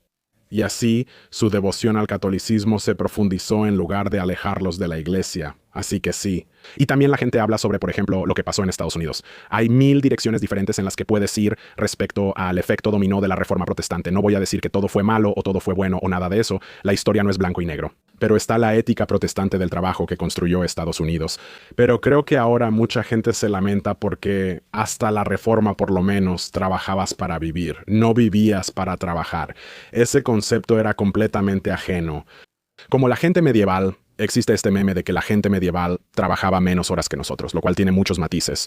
Pero se esperaba que hicieras lo necesario para sembrar y cosechar la cosecha, y tenías mucho más tiempo libre. Ahora tenías que pasar ese tiempo libre recolectando comida, arreglando tu casa, cosiendo ropa, cosas que nosotros no tenemos que hacer, así que estaban ocupados durante esas horas. Pero la idea era hacer estas cosas todos los días, este conjunto de tareas para poder vivir. Mientras que ahora es como que trabajas la mayor parte del día para poder tener como 2 horas para ti en la noche. Y creo que mucho de eso viene de ahí. Y mi punto final sobre eso será que a raíz de la reforma fue como un derrocamiento total de la autoridad central que había existido en Europa durante 1000 años. En la Iglesia Católica, que todos conocían como la principal, como que lo que ellos decían era ley, tenían el poder espiritual supremo, y ahora los has despojado de eso. Tienes, ya sabes, a todos estos tipos yéndose en diferentes direcciones diciendo, ya sabes, esto es verdad, Martín Lutero, Juan Wycliffe, estos tipos como Jan Hus que están predicando todas estas doctrinas diferentes. Y mucha gente, ahora que la Iglesia Católica a sus ojos había sido, ya sabes, desmantelada, en vez de volverse protestantes, dicen, pues ya no creo en nada de esto. Porque esto era como una institución inexpugnable durante 1000 años. Ahora me dices que todo es una tontería, no voy a seguir tu institución, simplemente no voy a hacer nada, que se vaya todo al diablo. Fue como el inicio del ateísmo y agnosticismo modernos, algo que hubiera sido impensable para la mente medieval, y creo que la pérdida moderna de Dios, en última instancia, ha sido perjudicial. No soy un fanático religioso ni nada que piense que todos deben creer en Dios o lo que sea, pero sí creo que ha impactado nuestra actitud hacia la belleza, lo cual se puede ver en nuestra arquitectura. Ya no construimos para Dios, no construimos para la eternidad, ya no pensamos en la eternidad. Incluso volviendo a las aplicaciones de apuestas y Uber Eats. Quiero decir, estos son síntomas de una sociedad que ha cambiado sus ideales. Sí, creo que es una observación muy acertada. O sea, sí, gran parte de la gran arquitectura que se desarrolló en Europa, realmente en cualquier parte del mundo. Me refiero, ve al mundo musulmán o al mundo hindú. La mejor arquitectura se construye para Dios porque financieramente no tiene sentido. Correcto. Correcto, es como si estuvieras perdiendo dinero con esto. No hay manera de financiar estas cosas si intentas ganar dinero, y ahora construyes cosas que sean lo más económicas posible. Y como que el nuevo Dios es algo financiero, correcto. Entonces, como resultado, terminas construyendo este tipo de cajas blancas sin vida. Y es como, está bien, sí. Lo cual simplemente le hace algo a tu alma, no lo sé. Se siente como que, en vez de que una enorme catedral gótica eleve tu alma hacia el cielo, especialmente si asistes a misa ahí, hay incienso, hay canto, todo está diseñado para llevarte a algún lugar mental y espiritualmente. Ese es justamente el punto. No importa de qué clase social seas, eres bienvenido ahí en la Europa medieval. Y ahora se siente como que la arquitectura está diseñada para hacerte sentir pequeño e insignificante. Mientras que la arquitectura gótica es como si existieras dentro de este orden celestial y este es tu papel. Y mira lo que hacemos para alcanzar a Dios. Y ahora es como si estuvieras en el DMV o algo así. Es como arquitectura brutalista, luces fluorescentes. Entiendo que es económico, o sea, tiene una razón. Sí.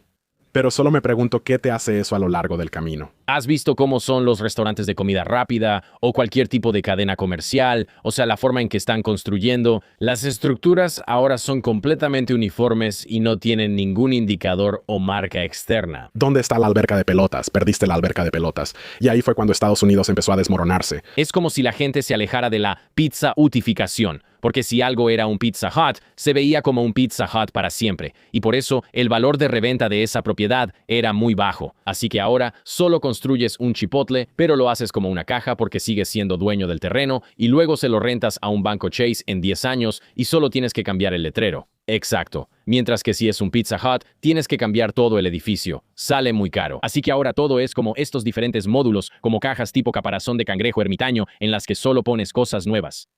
Y como que pierde el alma. No sé, sí creo que hay algo valioso en esa belleza cultural que se ha perdido en la era moderna. Sí, la financiarización del mundo. Sí, y especialmente ahora que, hago videos sobre el catolicismo medieval y hablo sobre el catolicismo en mi Instagram. Y hay como una especie de, quién sabe la verdad detrás de las cifras, pero como el resurgimiento religioso de la generación Z, y muchos de estos jóvenes de la generación Z parecen estar inclinándose hacia el cristianismo ortodoxo o el catolicismo, en lugar de las mega iglesias no denominacionales. Porque se sienten atraídos por la belleza, la tradición, la historia y la teología, pero también a veces puede tener como esta inclinación, primero que nada, como una referencia a las cruzadas o como si hubiera un aspecto político en ello. Y a veces creo que el péndulo puede irse un poco demasiado hacia algún tipo de extremismo, o como si necesitáramos regresar al cristianismo medieval o a la Europa medieval cuando todos eran cristianos. Y si no lo eras, eras exiliado. Y es como que simplemente siento que tener algún sentido de eternidad y una idea de que no somos solo bolsas de carne o accidentes de la evolución, como que tenemos almas y tenemos un propósito aquí. Como que no tiene que ser algo tan complicado, solo necesitamos reconocer nuestro propio valor innato y deshacernos de ese nihilismo que, creo yo, ha creado esta cultura actual. Sí. ¿Sientes que la tendencia de las esposas tradicionales está conectada de alguna manera con la época medieval? Sí, de hecho hice un video sobre eso. Más o menos, bueno, obviamente está más relacionado con los años 50 y 60, de ahí toma toda su estética. Entonces tienes a estas influencers y se visten como amas de casa de los años 50, y es como, el esposo está en el trabajo y yo voy a hornear pan de masa madre desde cero porque él dijo que quería un sándwich o algo así, o voy a batir la mantequilla y luego voy a, ya sabes, lo que sea. Creo que, primero, parte de esto es como un rechazo a la tecnología porque parece estar muy relacionado con la vida autosuficiente y vivir fuera del sistema que está ligado a todo el tema de la esposa tradicional. Así que creo que parte de esto es casi como una reacción humana natural a que todo ha cambiado demasiado rápido. Voy a volver a vivir como lo hacían mis antepasados. Pero lo que veo en la conversación sobre las esposas tradicionales y el papel de la mujer en el hogar es una regresión a cómo eran las cosas hasta hace muy poco. Así fue durante casi toda la historia de la humanidad. El hombre iba a trabajar, la mujer se quedaba en casa, cuidaba a los niños, y así siempre fue. Pero incluso si solo miras las economías domésticas medievales, como imagina que eres un campesino, trabajas desde casa, vives en la granja y estás en el campo, y tu esposa te ayuda a recoger zanahorias, ya sabes, sacar cosas de la tierra o ayudar a preparar las herramientas. Y los niños están ahí trabajando contigo. Es una unidad económica familiar. Vives en un feudo. Hay un noble que es dueño de toda la tierra. Tú la trabajas para él. Así es. Le das gran parte de lo que produces. Viven juntos, e incluso, digamos, en la Baja Edad Media, como si vivieras en la ciudad y fueras comerciante, banquero o trabajador textil, tu tienda la manejas junto con tu esposa. Tal vez ella atiende el mostrador y tú estás en la parte de atrás cosiendo, pero trabajan y viven juntos en la tienda, hacen todo juntos, así que es como si hubiera una unidad económica familiar. Y luego creo que empezando con la revolución industrial es cuando comienza a ser como que el sostén de la familia sale de la casa durante 8 a 10 horas o más al día para hacer alguna tarea y luego regresa. Y así se supone que debe ser. Y la mujer se queda en casa y tiene ese papel. Pero en la Edad Media, incluso en los gremios, muchos gremios en las ciudades aceptaban mujeres y tenían grandes grupos de mujeres que hacían cosas, incluso herrería que normalmente se asociaría con los hombres. Así que no sé, creo que a veces la gente tiene como un objetivo político moderno que quiere imponer al pasado, pero la historia realmente no funciona así. Y si acaso deberíamos estar hablando de recuperar la unidad económica del hogar, tal vez el trabajo desde casa y todo eso lo ha traído de vuelta de alguna manera. Pero quiero decir, siento que ese es el orden natural de las cosas. Todos estamos trabajando juntos hacia algo. Sí. No lo sé. Es interesante que en realidad está invocando algo que como que nunca existió. Porque lo de la esposa tradicional es interesante porque como que ves algunas versiones de eso. Y lo digo como alguien que, o sea, tengo un hijo y tengo 29 años y mi esposa cuida al niño y yo voy a trabajar y así es más o menos nuestra dinámica. No fue por ningún tipo de inclinación política, ni nada. Simplemente es lo que funcionó para nosotros. Pero es interesante porque ves a muchas mujeres haciendo contenido de esposa tradicional y te das cuenta de que muchas de ellas ni siquiera están casadas. Así que es puramente algo performativo. Están vendiendo algo. Sí. Siempre es así, sí. Es como si básicamente estuvieran creando una versión ficticia de la mujer sumisa a la que los hombres se sienten atraídos o están casadas sin hijos, lo cual me hace pensar, no sé cuántas esposas tradicionales no tienen hijos. De nuevo, no creo que todas las mujeres estén obligadas a tener hijos, pero siento que como que va de la mano. ¿Sabes a lo que me refiero? Como poder ser una mujer de postal con un vestido rosa, haciendo pan de masa madre, implica que no tengas hijos pequeños. Sí, sí, sí. No conozco a ninguna mamá que diga, no puedo esperar para cocinar para mis hijos. O sea, lo hacen, pero es un trabajo difícil cuidar a los niños. Es algo complicado de hacer. Entonces es como, bueno, ¿a qué exactamente están tratando de regresar? Es como algo de los años 50. Sí. Pero incluso eso, ni siquiera creo que lo que están haciendo sea lo que era la vida de una mujer en los años 50. Y ciertamente no era así en los años 1550. Correcto. Definitivamente, no creo que fuera así en los años 1950. Al menos, de nuevo, no soy un experto en la América de mediados de siglo, quiero decir. Incluso podrías decir que en lugar de que estas esposas tradicionales emulen los años 50 y 60, lo ven como si estuvieran regresando a la norma histórica y cultural. Pero en realidad, la verdad es que la ama de casa de los años 50 y 60 haya sido o no tan real como pensamos, eso fue como una anomalía histórica. Eso fue como una época rara en la historia, porque incluso ahora la mayoría de los hogares necesitan 2 personas que trabajen. La economía no está muy bien, ni tampoco el mercado laboral. Incluso la idea de que uno de los esposos trabaje y el otro se quede en casa, como algunas personas, eso también está cambiando ahora.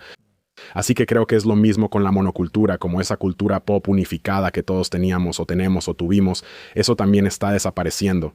Pero las cosas nunca han sido así. Eso fue un error histórico en el siglo XX. Así que es como esas cosas que añoramos no son naturales. Fueron una reacción humana a ciertas fuerzas, ya sabes, un auge de la posguerra en Estados Unidos. O un televisor en cada hogar que permite la monocultura. Y eso fue solo como un error en la línea de tiempo. Es como si estuviéramos regresando a cómo se supone que deben ser las cosas, de alguna manera. Y eso no es algo a lo que debamos temerle. Eso está bien. Sí, también es difícil regresar a un error. Sí. ¿Sabes a lo que me refiero? Incluso si dices, bueno, fue un error, pero deberíamos regresar. Yo digo, está bien. Es como que lo de la monocultura ya se acabó. Exacto. Como que nunca fue realmente así, como dices tú. Sí. Pero tampoco hay forma de volver atrás. No sé cómo. ¿Cómo harías para que todos volvieran a creer en lo mismo? No, lo sé, especialmente porque antes la información estaba muy filtrada, mientras que ahora tienes acceso a cualquier información que quieras. Puede ser correcta o puede ser incorrecta. Pero antes... Sabes, hubo un tiempo en que solo existían las noticias de la noche y todos veían lo mismo y eso era todo. Pero sí, no, es una época interesante en la que vivimos. Y no sé, o sea, regresando al punto original, tenemos el mismo hardware que nuestros antepasados medievales, pero se espera que nuestro software funcione de una manera totalmente diferente porque estamos lidiando con muchísimos estímulos e información. Y siento que eso es lo que está creando gran parte de esta especie de cisma en la mente del hombre moderno. Es difícil lidiar con estas cosas porque seguimos operando con los mismos sistemas que tenían nuestros antepasados, pero en una realidad totalmente diferente. Digo, así es como siempre lo he abordado. O sea, en lo personal, hago muchas de las cosas de las que me burlo. ¿Sabes a lo que me refiero? Me gusta vivir una vida sencilla tanto como puedo. Y por ejemplo, mi esposa y yo tuvimos a nuestro bebé en casa. ¿Sabes a lo que me refiero? Somos como hippies. No sé realmente cómo lo caracterizaría, pero mi filosofía general, a gran escala, es que los seres humanos hemos vivido la mayor parte de nuestra existencia así. Si crees en algún tipo de modelo evolutivo, durante cientos de miles, tal vez decenas de miles de años, la mayoría de las veces fuimos nómadas, viviendo en pequeños grupos de personas. Si rechazas el modelo evolutivo, como si eres una persona religiosa, quizá la mayoría de las historias religiosas parten de Dios poniendo a Adán y Eva desnudos en un jardín.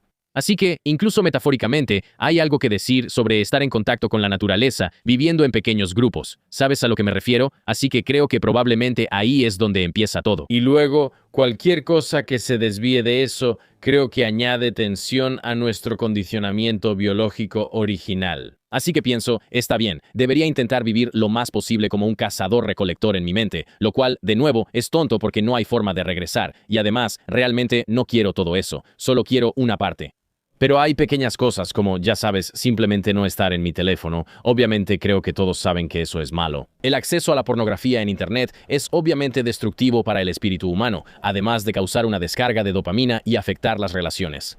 Y luego pienso, está bien, la comida que comemos, ¿por qué estoy comiendo comida que está procesada de alguna manera? Simplemente no creo que eso sea bueno para ti, como dormir en el suelo. Pienso que en realidad tener que levantarse y acostarse en una cama que es algo firme es mejor que algo tan suave y amorfo. Hay muchas pequeñas cosas que considero. Pienso en exponerse al aire fresco todos los días y no estar adentro. Así que mi perspectiva general es, sí, trato de volver a eso tanto como puedo. Y además de eso, ¿conoces el número de Dunbar? Se supone que los seres humanos deben interactuar con un rango específico de personas, más o menos. Así que si tomas a los cazadores-recolectores, son como una banda itinerante. Son 150, ¿verdad? Es como 130. 150. Está bien. Y una vez que supera ese número, se fractura. Así que cuando llegas a unas 200 personas, habrá una fractura. Y entonces simplemente se forma otro grupo. Y yo pienso, no sé si alguna vez deberíamos tener a una sola persona a cargo de 1 millón de personas. Como que no sé si nuestros cerebros humanos pueden comprender esa escala. Y mucho menos, no creo que una sola persona deba estar a cargo de, digamos, 1.000 millones de personas. O sea, simplemente no creo que nuestros cerebros puedan entender lo que eso significa. Sí. Así que pienso que toda la naturaleza de nuestros sistemas políticos y nuestra sociedad está basada en una biología que no está hecha para eso. Así que pienso, con razón estamos enfermos y frustrados con la sociedad desde la revolución agrícola, pero además de eso, no voy a regresar. Exacto. ¿Sabes a lo que me refiero? O sea, no voy a rechazar la modernidad porque yo... ¿Sabes a lo que me refiero? O sea, no voy a rechazar la vida, yo estoy muy Eso es lo que digo. Es muy cómodo. Esto está muy bien. No me voy a morir. Probablemente mis hijos no van a tener raquitismo. Sí, no voy a regresar. Exacto. Pero al mismo tiempo, en mi cabeza pienso que probablemente es mejor. Sí. Bueno, sí, o sea, una de las cosas que quiero decir es que a veces hay muchos malentendidos en la sección de comentarios, como si yo estuviera diciendo que necesitamos regresar a la Edad Media en mis videos o algo así. Pero creo que lo que realmente intento decir es que no necesitamos tirar al bebé junto con el agua sucia. Podemos ver a nuestros antepasados medievales y decir, había cosas que claramente no deberíamos repetir, no deberíamos estar quemando gente en la hoguera, las decapitaciones probablemente deberían quedarse en el pasado. Pero había ciertas prácticas y cosas que ellos entendían, especialmente en lo emocional y espiritual, y en la forma en que interactuaban con las personas y el mundo a su alrededor, que vale la pena reconsiderar en el mundo moderno. Y yo, de nuevo, mi esperanza con este nuevo renacimiento y con la muerte de la monocultura y que todos se estén fragmentando, es que ahora mismo la consecuencia de eso es que todos están como aislados en su propio algoritmo, y eso ha llevado a mucha división política en Estados Unidos. Mi esperanza sería que eso continúe, que evolucione junto con este movimiento de estar crónicamente desconectados, que se está volviendo atractivo. Y que la gente se involucre más en su cultura local y regional, que empiecen a ir a ver bandas locales y a pasar el rato en el bar como en Cheers y que hagan amistad con la gente. Y la idea de no saber el nombre de tus vecinos sería algo desconcertante para una persona medieval porque creces, vives y mueres en el mismo pueblo. Por eso el exilio siempre se ve como un castigo horrible en las películas y series medievales, porque era el equivalente a la muerte. Si te expulsaban de tu pueblo, otro pueblo no te iba a aceptar. Son como una unidad cohesionada. Se preguntarían por qué te exiliaron. Así que es interesante. Yo solo, quizá eso es parte del nuevo renacimiento, como que la gente está volviendo a cómo eran las cosas. El cazador-recolector, tu tribu, ¿cuál es tu tribu? Sí. Eso espero. Espero que se vuelva más local. De hecho, quería preguntarte, no sé si tengas una buena respuesta para esto, pero ¿qué me puedes decir sobre la raza en la época medieval y la manera en que la gente percibía la etnicidad? Sí, bueno, es interesante. Tu apariencia física, bueno, hablaré específicamente de la Europa medieval. Tu apariencia física tenía como un peso moral. De hecho, casi volviendo al tema de mejorar al máximo la apariencia, pero es lo mismo. Si lees cualquier tipo de literatura medieval o incluso regresando a la literatura bíblica, como la lepra, si eras un leproso, eras como un intocable y probablemente tenías lepra porque habías hecho algo malo y había una falla moral en ti. Y es lo mismo como las personas con defectos de nacimiento, personas con, ya sabes, desfiguraciones horribles en la piel, se les considera como si fueran moralmente incorrectas. Y lo mismo, o sea, especialmente en la literatura de la época de las cruzadas y el pensamiento en la Europa medieval, uno de los ejemplos más famosos es la canción de Roldán, que es como está escrita justo después de la primera cruzada. Es un poema épico y describe la última resistencia del hombre de confianza de Carlomagno contra una banda de sarracenos malvados en un paso montañoso en España. Y es totalmente ficticio, pero los retratan como demonios. Una de las descripciones negativas de ellos es que su piel es negra como el alquitrán y son oscuros como la noche, y eso los hace ver como malvados porque no son como nosotros. En los principales centros urbanos, especialmente más tarde en la Edad Media, habrías visto comerciantes del Medio Oriente, habrías visto monjes que venían de Etiopía para visitar un monasterio, habrías visto personas de otras razas, pero definitivamente era una época en la que existía algo que siento que hemos olvidado en la era moderna, pero que en Estados Unidos es bastante reciente. Los blancos solían ser racistas contra otros blancos. Y eso lo ves en la literatura medieval, incluso remontándonos al Imperio Romano tardío, cuando los romanos se encuentran con los pictos, que eran un antiguo pueblo escocés, que vivía en lo que ahora sería la Escocia moderna. Decían que eran bárbaros. Gente horrible. Tenían tatuajes, eso les disgustaba. Decían que eran inferiores. Sus cráneos se inclinaban hacia adelante y tenían pies y narices anchos. Y entonces es como, sí, pero tanto la piel de los soldados romanos como la de los pictos son blancas. Porque la blancura realmente no es algo que exista. No, sí, no se piensa de la misma manera. Creo que eso es algo posterior, como del siglo XIX, o sea, de los años 1800. Como donde es específicamente la esclavitud en Estados Unidos, donde las personas eran tratadas como propiedad, la que desarrolla esta idea de que, ok, tenemos a todas estas personas libres que están aquí en América, de todos estos diferentes países, y luego tenemos a estas personas que no son libres. Son blancos y negros, y eso se volvió el diferenciador cuando durante la mayor parte de la historia humana no era así en absoluto. Exacto, sí. Y es, sí, tu identidad étnica en culturas que no son tan multiculturales como, digamos, Estados Unidos hoy en día.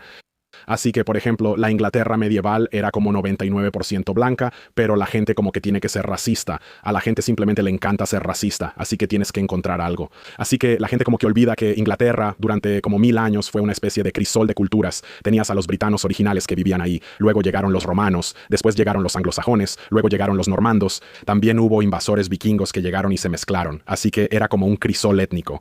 Y así es como podías decir, bueno, él es de ascendencia vikinga y yo soy de ascendencia anglosajona. Yo soy anglosajón original, y luego el britano podría decir, nosotros estábamos aquí incluso antes que ustedes. Así que ves eso más que el racismo por color de piel. Pero tanto las fuentes árabes como las europeas, como ves en las fuentes musulmanas, critican, usan la piel blanca y pálida del invasor como un signo de su degeneración moral.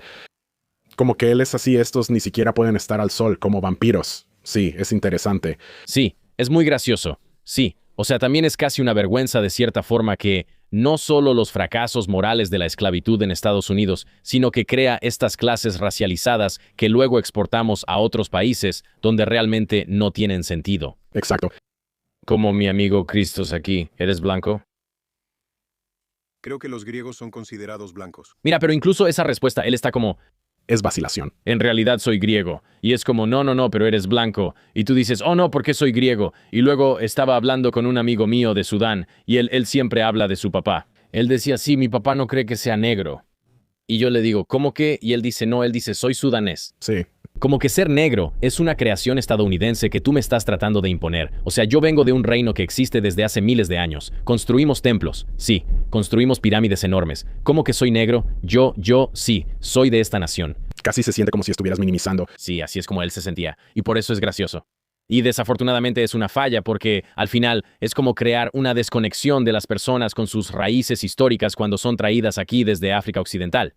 Pero es un paradigma interesante porque para los estadounidenses realmente es difícil imaginar un mundo no racializado, cuando la mayor parte de la existencia humana no estaba racializada. ¿Verdad? ¿Sabes a lo que me refiero? Sí.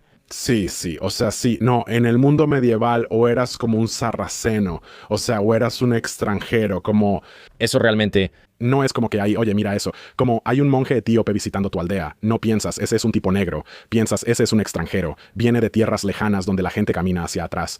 Y ya sabes, porque la gente medieval tenía todo tipo de ideas locas sobre lo que la gente hacía en otras partes del mundo. Exacto. Pero sí, así que en realidad es más eso. Realmente era solo por falta de conocimiento, o supongo que ahora ya no tenemos esa excusa. Quiero preguntarte dos cosas más. Una es un pequeño paréntesis que se conecta con el tema de mejorar el atractivo físico. Estaba pensando en esto. Siento que la mayoría de los matrimonios eran arreglados de alguna manera en el pasado, ya sea en la China medieval o en la Europa medieval. Entonces, ¿por qué habría tanto valor en ser atractivo si no hay elección de pareja por cuenta propia? Si es simplemente como, está bien, ustedes dos se van a casar para unir estas tierras, lo que sea. ¿Sabes por qué la gente querría ser atractiva? Bueno, primero eso se conecta con la visión medieval de la belleza como un imperativo moral, y que tu belleza está conectada con tu divinidad y tu moralidad. Así que una de las tendencias para las mujeres de la época medieval tardía, especialmente en la cultura de la corte, era que se depilaban la línea del cabello muy arriba en la cabeza. Si ves algún retrato de mujeres medievales, como si buscas la Madonna del díptico de Melun, es un gran ejemplo, Melun, díptico, pero su línea del cabello está hasta acá atrás. Solo tiene un mechón de cabello que cae hacia abajo. Y es para darte un rostro más ovalado, más angelical, ciertos estándares de belleza que introducen el maquillaje blanco. Este es como el inicio de esa era. Cierta curvatura, como una cintura delgada, como el tipo de apariencia de Kim Kardashian. Todas estas cosas que buscan transmitir que Dios te formó perfectamente. Es como si tuviera un significado teológico tu belleza. Así que eso es parte de ello. Y la otra parte es que en la mayoría de estos matrimonios nobles la apariencia no se consideraba. Y eso en realidad a veces era un punto de conflicto cuando una novia llegaba a la corte y el rey, estoy pensando tal vez en Felipe el Atrevido, era un duque de Borgoña. Esto fue alrededor de finales de la Edad Media, cuando el retrato empezaba a ser algo importante y había un pintor de la corte itinerante y básicamente usaban a estos tipos como si fuera Tinder. Como, ok, quiero emparentar mi casa con la princesa de Aragón. Entonces, puedes ir a su corte y hacerle un retrato, pero decir que es por motivos artísticos y luego traerlo para que yo pueda ver si está guapa, no puede ser. Sí, así puedes verla, está un poco borroso. Puedes ver que su línea de cabello empieza hasta acá, mira qué hermosa. Tiene como un tipo Pee Wee Herman, tiene la cintura súper marcada. Tiene como una especie de corsé o algo así. Lozana, Sí, con todo respeto, probablemente es la mamá de alguien. Un saludo. en realidad ella era la amante del rey. Aquí la representan como la Virgen María, pero está basada en la amante del rey, Agnes Sorel. Pero sí, de todos modos, muchas veces había... bueno, de hecho, de ahí también viene la cultura del amor cortés. Entonces, ves esta idea de la ideal caballeresco desarrollándose en la Francia de la Alta Edad Media, como del año 1000 al 1300 después de Cristo, algo así. Este tropo en la literatura y en la vida real de la mujer, la noble, que está infeliz en su matrimonio con su esposo, con quien está casada en un matrimonio arreglado o viceversa. Y entonces ella comienza un romance secreto con un apuesto joven caballero y eso es el amor verdadero. Y es como este amor desesperado y prohibido y eso se convierte en el amor caballeresco y en señales de devoción. Y eso ha influenciado la fantasía medieval, la princesa prometida y todo ese tipo de cosas. Y probablemente eso crea películas de Disney. Sí, Pero era real, o sea, eso era así, ya sabes, la gente es gente. Así que incluso en matrimonios arreglados, si había alguien en la corte que te parecía atractivo, pues ibas a intentarlo. Así que, oh, eso es interesante. pero sí, había muchos matrimonios arreglados. El matrimonio se veía principalmente como un acuerdo religioso y de negocios en lugar de... Y luego lo que hacías en tu tiempo libre era, ya sabes, lo que hacías en tu tiempo libre, amor caballeresco, ya sabes, el apuesto joven caballero. Oh, wow. Interesante. O sea, si es Heath Ledger, Sí, ahí lo tienes. de corazón de caballero. Correcto, un tipo atractivo. Sí. Está en su mejor momento. Hiciste un video básicamente diciendo que la década de 2030 será un nuevo renacimiento. ¿Puedes explicar por qué? Sí, o sea, está todo el tema de la inteligencia artificial que dice, no, como que todos estamos conscientes y espero que eso signifique que nos llevará de regreso hacia las experiencias humanas, los productos hechos por personas. Ahora hay muchos datos que sugieren que los millennials y la generación Z eligen gastar su dinero en experiencias y no en cosas cada vez más, lo cual creo que es una señal positiva. Pero también una de las cosas, y lo he notado con mis hermanos menores, que se ha vuelto tan real por las redes sociales, es como esta autoconciencia desmedida y el auge de la cultura del cringe, que siento que tal vez tomará décadas para que los historiadores y antropólogos se den cuenta del efecto que esto ha tenido en una generación. Pero cuando yo estaba en la universidad ya existían Snapchat, Facebook e Instagram, pero no era como es hoy en día. Y podías ir a una fiesta, volverte loco, divertirte y no te preocupabas de que terminaras en el TikTok de Barstool Sports con 1 millón de personas riéndose de ti por algo que hiciste. Ahora la autoconciencia es muy real, pero veo un movimiento refrescante hacia la autenticidad. Creo que Alyssa Liu es un gran ejemplo. Parecía inspirar a toda la generación Z con su apariencia abiertamente alternativa, toda su actitud de no estoy persiguiendo una medalla, estoy aquí para divertirme y expresar mi arte. Y la gente realmente parece identificarse con eso. Y el ejemplo que usé en el video también sé que ha sido controversial últimamente, Timothée Chalamet. Él dio un discurso el año pasado, un discurso de aceptación por su película de Bob Dylan, donde dijo, quiero ser uno de los más grandes, estoy persiguiendo la grandeza, no estoy aquí solo para participar, quiero ser el mejor. Y esa es una perspectiva muy renacentista de ser el hombre definitivo, el hombre del renacimiento, el hombre que puede hacerlo todo. Y estás persiguiendo casi como una divinidad aquí en la tierra. Y siento que la cultura del cringe y esta autoconciencia de alguna manera ha hecho que la generación más joven se sienta pequeña. Y es como que simplemente no quieren ser vistos y no quieren ser percibidos porque todo lo que hacen todo el día en sus teléfonos es ver a los demás y eso los hace sentirse cohibidos. Pero veo un movimiento esperanzador alejándose de eso. Y honestamente, con el renacimiento histórico fue impulsado por individuos. No fue como que todos despertaron un día y dijeron, es el renacimiento. Fueron personas individuales haciendo grandes cosas y persiguiendo la grandeza de una manera que tenía sentido para ellos. Y todos los demás se pusieron al corriente con eso y cambió el mundo. Así que creo que mi idea del renacimiento de los años 2030 es que esas personas son los nuevos Miguel Ángel, Leonardo. Ellos ya están ahí afuera, probablemente haciendo TikToks o publicaciones de Instagram o algo así, y se acerca. El renacimiento está llegando o ya está aquí. Eso sí me hace sentir bien. Sí. Es una idea inspiradora, ¿no? Que ojalá haya una contrarreacción. Creo que normalmente las cosas, ya sabes, van de un lado a otro y hay una percepción exagerada donde todo está siendo observado. Y creo que poco a poco la gente va a empezar a cambiar de nuevo y pensar, ¿sabes qué? Puedo divertirme y no necesito preocuparme por el escrutinio porque ahora todos tienen algo en su contra. Todos nos hemos chantajeado a nosotros mismos. Y una vez que todos tengan algo en su contra, creo que eso, con suerte, eliminará un poco ese sentimiento. Y no sé si imponerlo uno mismo a través de canales externos como la fiesta sin teléfonos. Creo que es a una escala demasiado pequeña como para ser realmente un movimiento. Creo que la gente lo hará aquí y allá, pero no creo que vaya a ser algo nacional a gran escala. Creo que eso vendrá de un cambio psicológico donde todos digan sí, todos pasamos demasiado tiempo en Internet y necesitamos dejar de preocuparnos. Y creo que personas como Alyssa lograrán romper eso. Y sucederá, ya sabes, a escalas cada vez más grandes. Eventualmente, el presidente tendrá un TikTok vergonzoso. Sí, por supuesto. Y nosotros estamos como ni siquiera sé. Trump tiene muchas grabaciones vergonzosas. Es cierto, pero podría ser como un niño. Podría ser dentro de unas 2 décadas que vas a decir, oh sí, él publicó esto, sí. Recuerdo cuando él estaba en Vine o algo así. Sí, y va a ser como, oh sí. Cuando Logan Paul en 2036, ya sabes, no, pero sí, también es muy interesante. Así que lo que estábamos hablando al principio sobre las apuestas y el Watsi y la China medieval, creo que ahora hay esta actitud de... Y he visto videos con títulos así en mi feed de YouTube hechos por chicos jóvenes de la generación Z diciendo, todo está arruinado, el mercado laboral está arruinado, tengo un título universitario y no puedo conseguir trabajo. Voy a arriesgarme, voy a iniciar el negocio, voy a subir el video a YouTube, voy a hacer esta pintura, o sea que se joda. Así que lo mismo, creo que puede ir en 2 direcciones. El mismo impulso que podría hacerte decir que se joda, voy a apostarlo todo en este parlay, también podría hacerte decir, está bien, todos estamos siendo observados las 24 horas, los 7 días de la semana.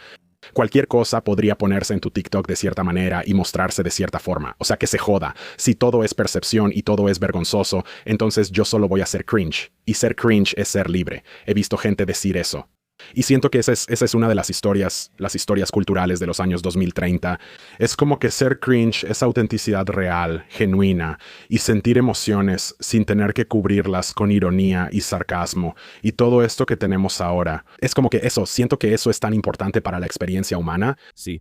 ¿Y si podemos recuperar eso? Creo que está regresando. Creo que habrá ciertas normas sobre cómo nos perciben además de eso, como, oh, no debería estar grabando esto. Sí, ojalá. Creo que hubo un momento en el que era como, deberías estar documentando todo porque, ¿por qué no? Como si fuera para World Star. Sí, como podemos grabar, así que deberíamos, y al menos para mí, tengo momentos que grabo. Porque pienso, esta es la noche más loca de todas, como que mis amigos y yo la estamos pasando increíble. Esto es asombroso. Luego lo grabas, lo ves al día siguiente y es peor. Y piensas, Oh, esto fue horrible y sonábamos muy mal. Sí, y no tenía sentido lo que decía. Es casi vergonzoso. ¿Verdad? Mientras que yo casi preferiría quedarme con el recuerdo, no quiero que la realidad destruya ese recuerdo. ¿Verdad? Preferiría eso. Tú y yo vamos a una boda. Estamos como, amigo, la estamos rompiendo. Sí, y recordémoslo así. Porque recordarlo así, creo que en realidad es mejor para tu mente que ver el video después. Como me veía tan tonto como, ay, esto es tan vergonzoso.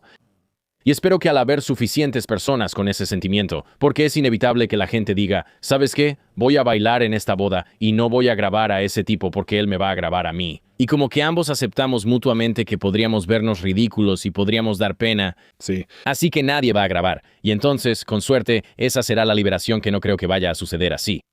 Por alguna imposición externa, como no permitir teléfonos en la fiesta, va a suceder cuando todos digan, no deberíamos tener teléfonos en la fiesta para que todos puedan disfrutarla. Primero tienes que pasar vergüenza. O sea, cualquier cosa que hagas, y esto ya es un concepto trillado a estas alturas, pero al principio vas a ser pésimo. Mis primeros videos de YouTube son horribles. Todavía están en mi canal, pero son terribles. O sea, Da Vinci no salió del vientre dibujando perfectamente la anatomía. Está bien, eso es hermoso. Rob Graves, exacto, así es. Sí, y siento que por las redes sociales muchos chicos están creciendo viendo solo el producto final del esfuerzo de las personas y se están perdiendo la belleza del proceso. Y espero que ahora que estamos muy metidos en cosas como Twitch y clavicular, y que es como un nuevo nivel de tener la cámara grabando 24/7, sea como una realidad cruda y sin filtros. Y en eso tienes que ver los errores y tienes que ver, ¿sabes a lo que me refiero? Y ojalá eso inspire a la gente a pensar, ese también podría ser mi proceso, no tiene que ser perfecto. Sí, quería preguntarte antes de que terminemos. Me gusta leer a Will Durant y sus lecciones de historia con su esposa Ariel, quien siempre es dejada de lado cada vez que hablas de ellos. Pero básicamente, él escribe una gran antología sobre, ya sabes, todo lo que ha pasado en la historia y luego hace un libro muy pequeño que dice, aquí están todas las lecciones que podemos aprender. ¿Cuáles son las grandes lecciones para ti al hacer toda tu investigación histórica? Y si puedes, ¿qué predicciones haces para los próximos 10 años? Sí, como dijimos, la historia rima. ¿Qué sucede después?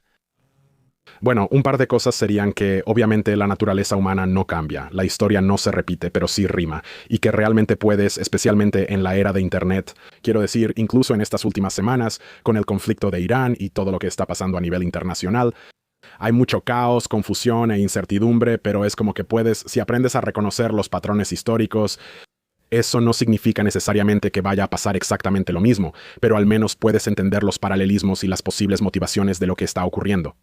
Y creo que eso puede influir en tu mentalidad porque he hablado con personas que están crónicamente metidas en Internet, pero he hablado con ellas en la vida real y están como asediadas por esta noticia y esto es lo que está pasando en esta ciudad. Y escuchaste sobre esto, escuchaste sobre aquello, y es casi como, primero que nada, esta es mucha más información de la que cualquier persona en la historia habría tenido que manejar. Y en segundo lugar, tú, como ser humano, no puedes preocuparte por tantas cosas. Elige algo. Mi lección sería como elige lo local, elige algo en lo que puedas influir y controlar e influye en tu comunidad local. Porque hasta el siglo XX así vivían los seres humanos, especialmente en la Edad Media. Y veo eso como una especie de predicción, como que a medida que aumenta la basura de la IA, a medida que más y más personas se dan cuenta, y realmente lo veo con la generación Z. Los efectos negativos de las redes sociales, los efectos negativos de pasar demasiado tiempo frente a la pantalla, TikTok, la pornografía y las apuestas, como un movimiento hacia involucrarse en tu comunidad local, iniciar cosas, encontrar a tu tribu. De hecho, los servidores de Discord son geniales. Todo eso es genial, pero me refiero a tu tribu en la vida real. Y creo que una humanidad auténtica y sin filtros es mi predicción para los próximos 10 años. Eso es, honestamente creo que sucederá en un periodo tan corto que la gente, o sea, las redes sociales perderán su atractivo. Si abro mi feed de Instagram y todo es IA, lo voy a cerrar de inmediato y voy a salir afuera. Ojalá eso es lo que haga la gente. Así que esa es mi opinión. Y creo que ya está empezando ahora, creo que el renacimiento está comenzando ahora, y creo que está sucediendo en silencio. Y creo que está sucediendo porque ya no tenemos una monocultura ni algo central como la televisión que todos veían o algo así. Es difícil notarlo porque ahora todo está tan fragmentado, pero creo que este nuevo renacimiento no será televisado. Y creo que ya está sucediendo. Y creo que será impulsado por los jóvenes y por Medieval Mindset en YouTube. Échenle un vistazo a mi canal. Creo que tienes razón, John. Eres el mejor. Te lo agradezco. Y gracias por acompañarme en el campamento. Sí, por supuesto. No queremos hablar de volver a los viejos tiempos. Sí. Estamos acampando. Es lo más atrás que puedes ir. Sí. Esto es preagrario. Estamos en algún lugar en lo profundo de Irak, en las montañas, en algún lugar. ¿Sabes a lo que me refiero? De eso se trata todo. Pero aprecio mucho esto, amigo. Voy a estar pendiente de todos tus videos. Por supuesto, soy un gran fan y me emociona ver lo que harás después. Lo aprecio, muchas gracias. Gracias.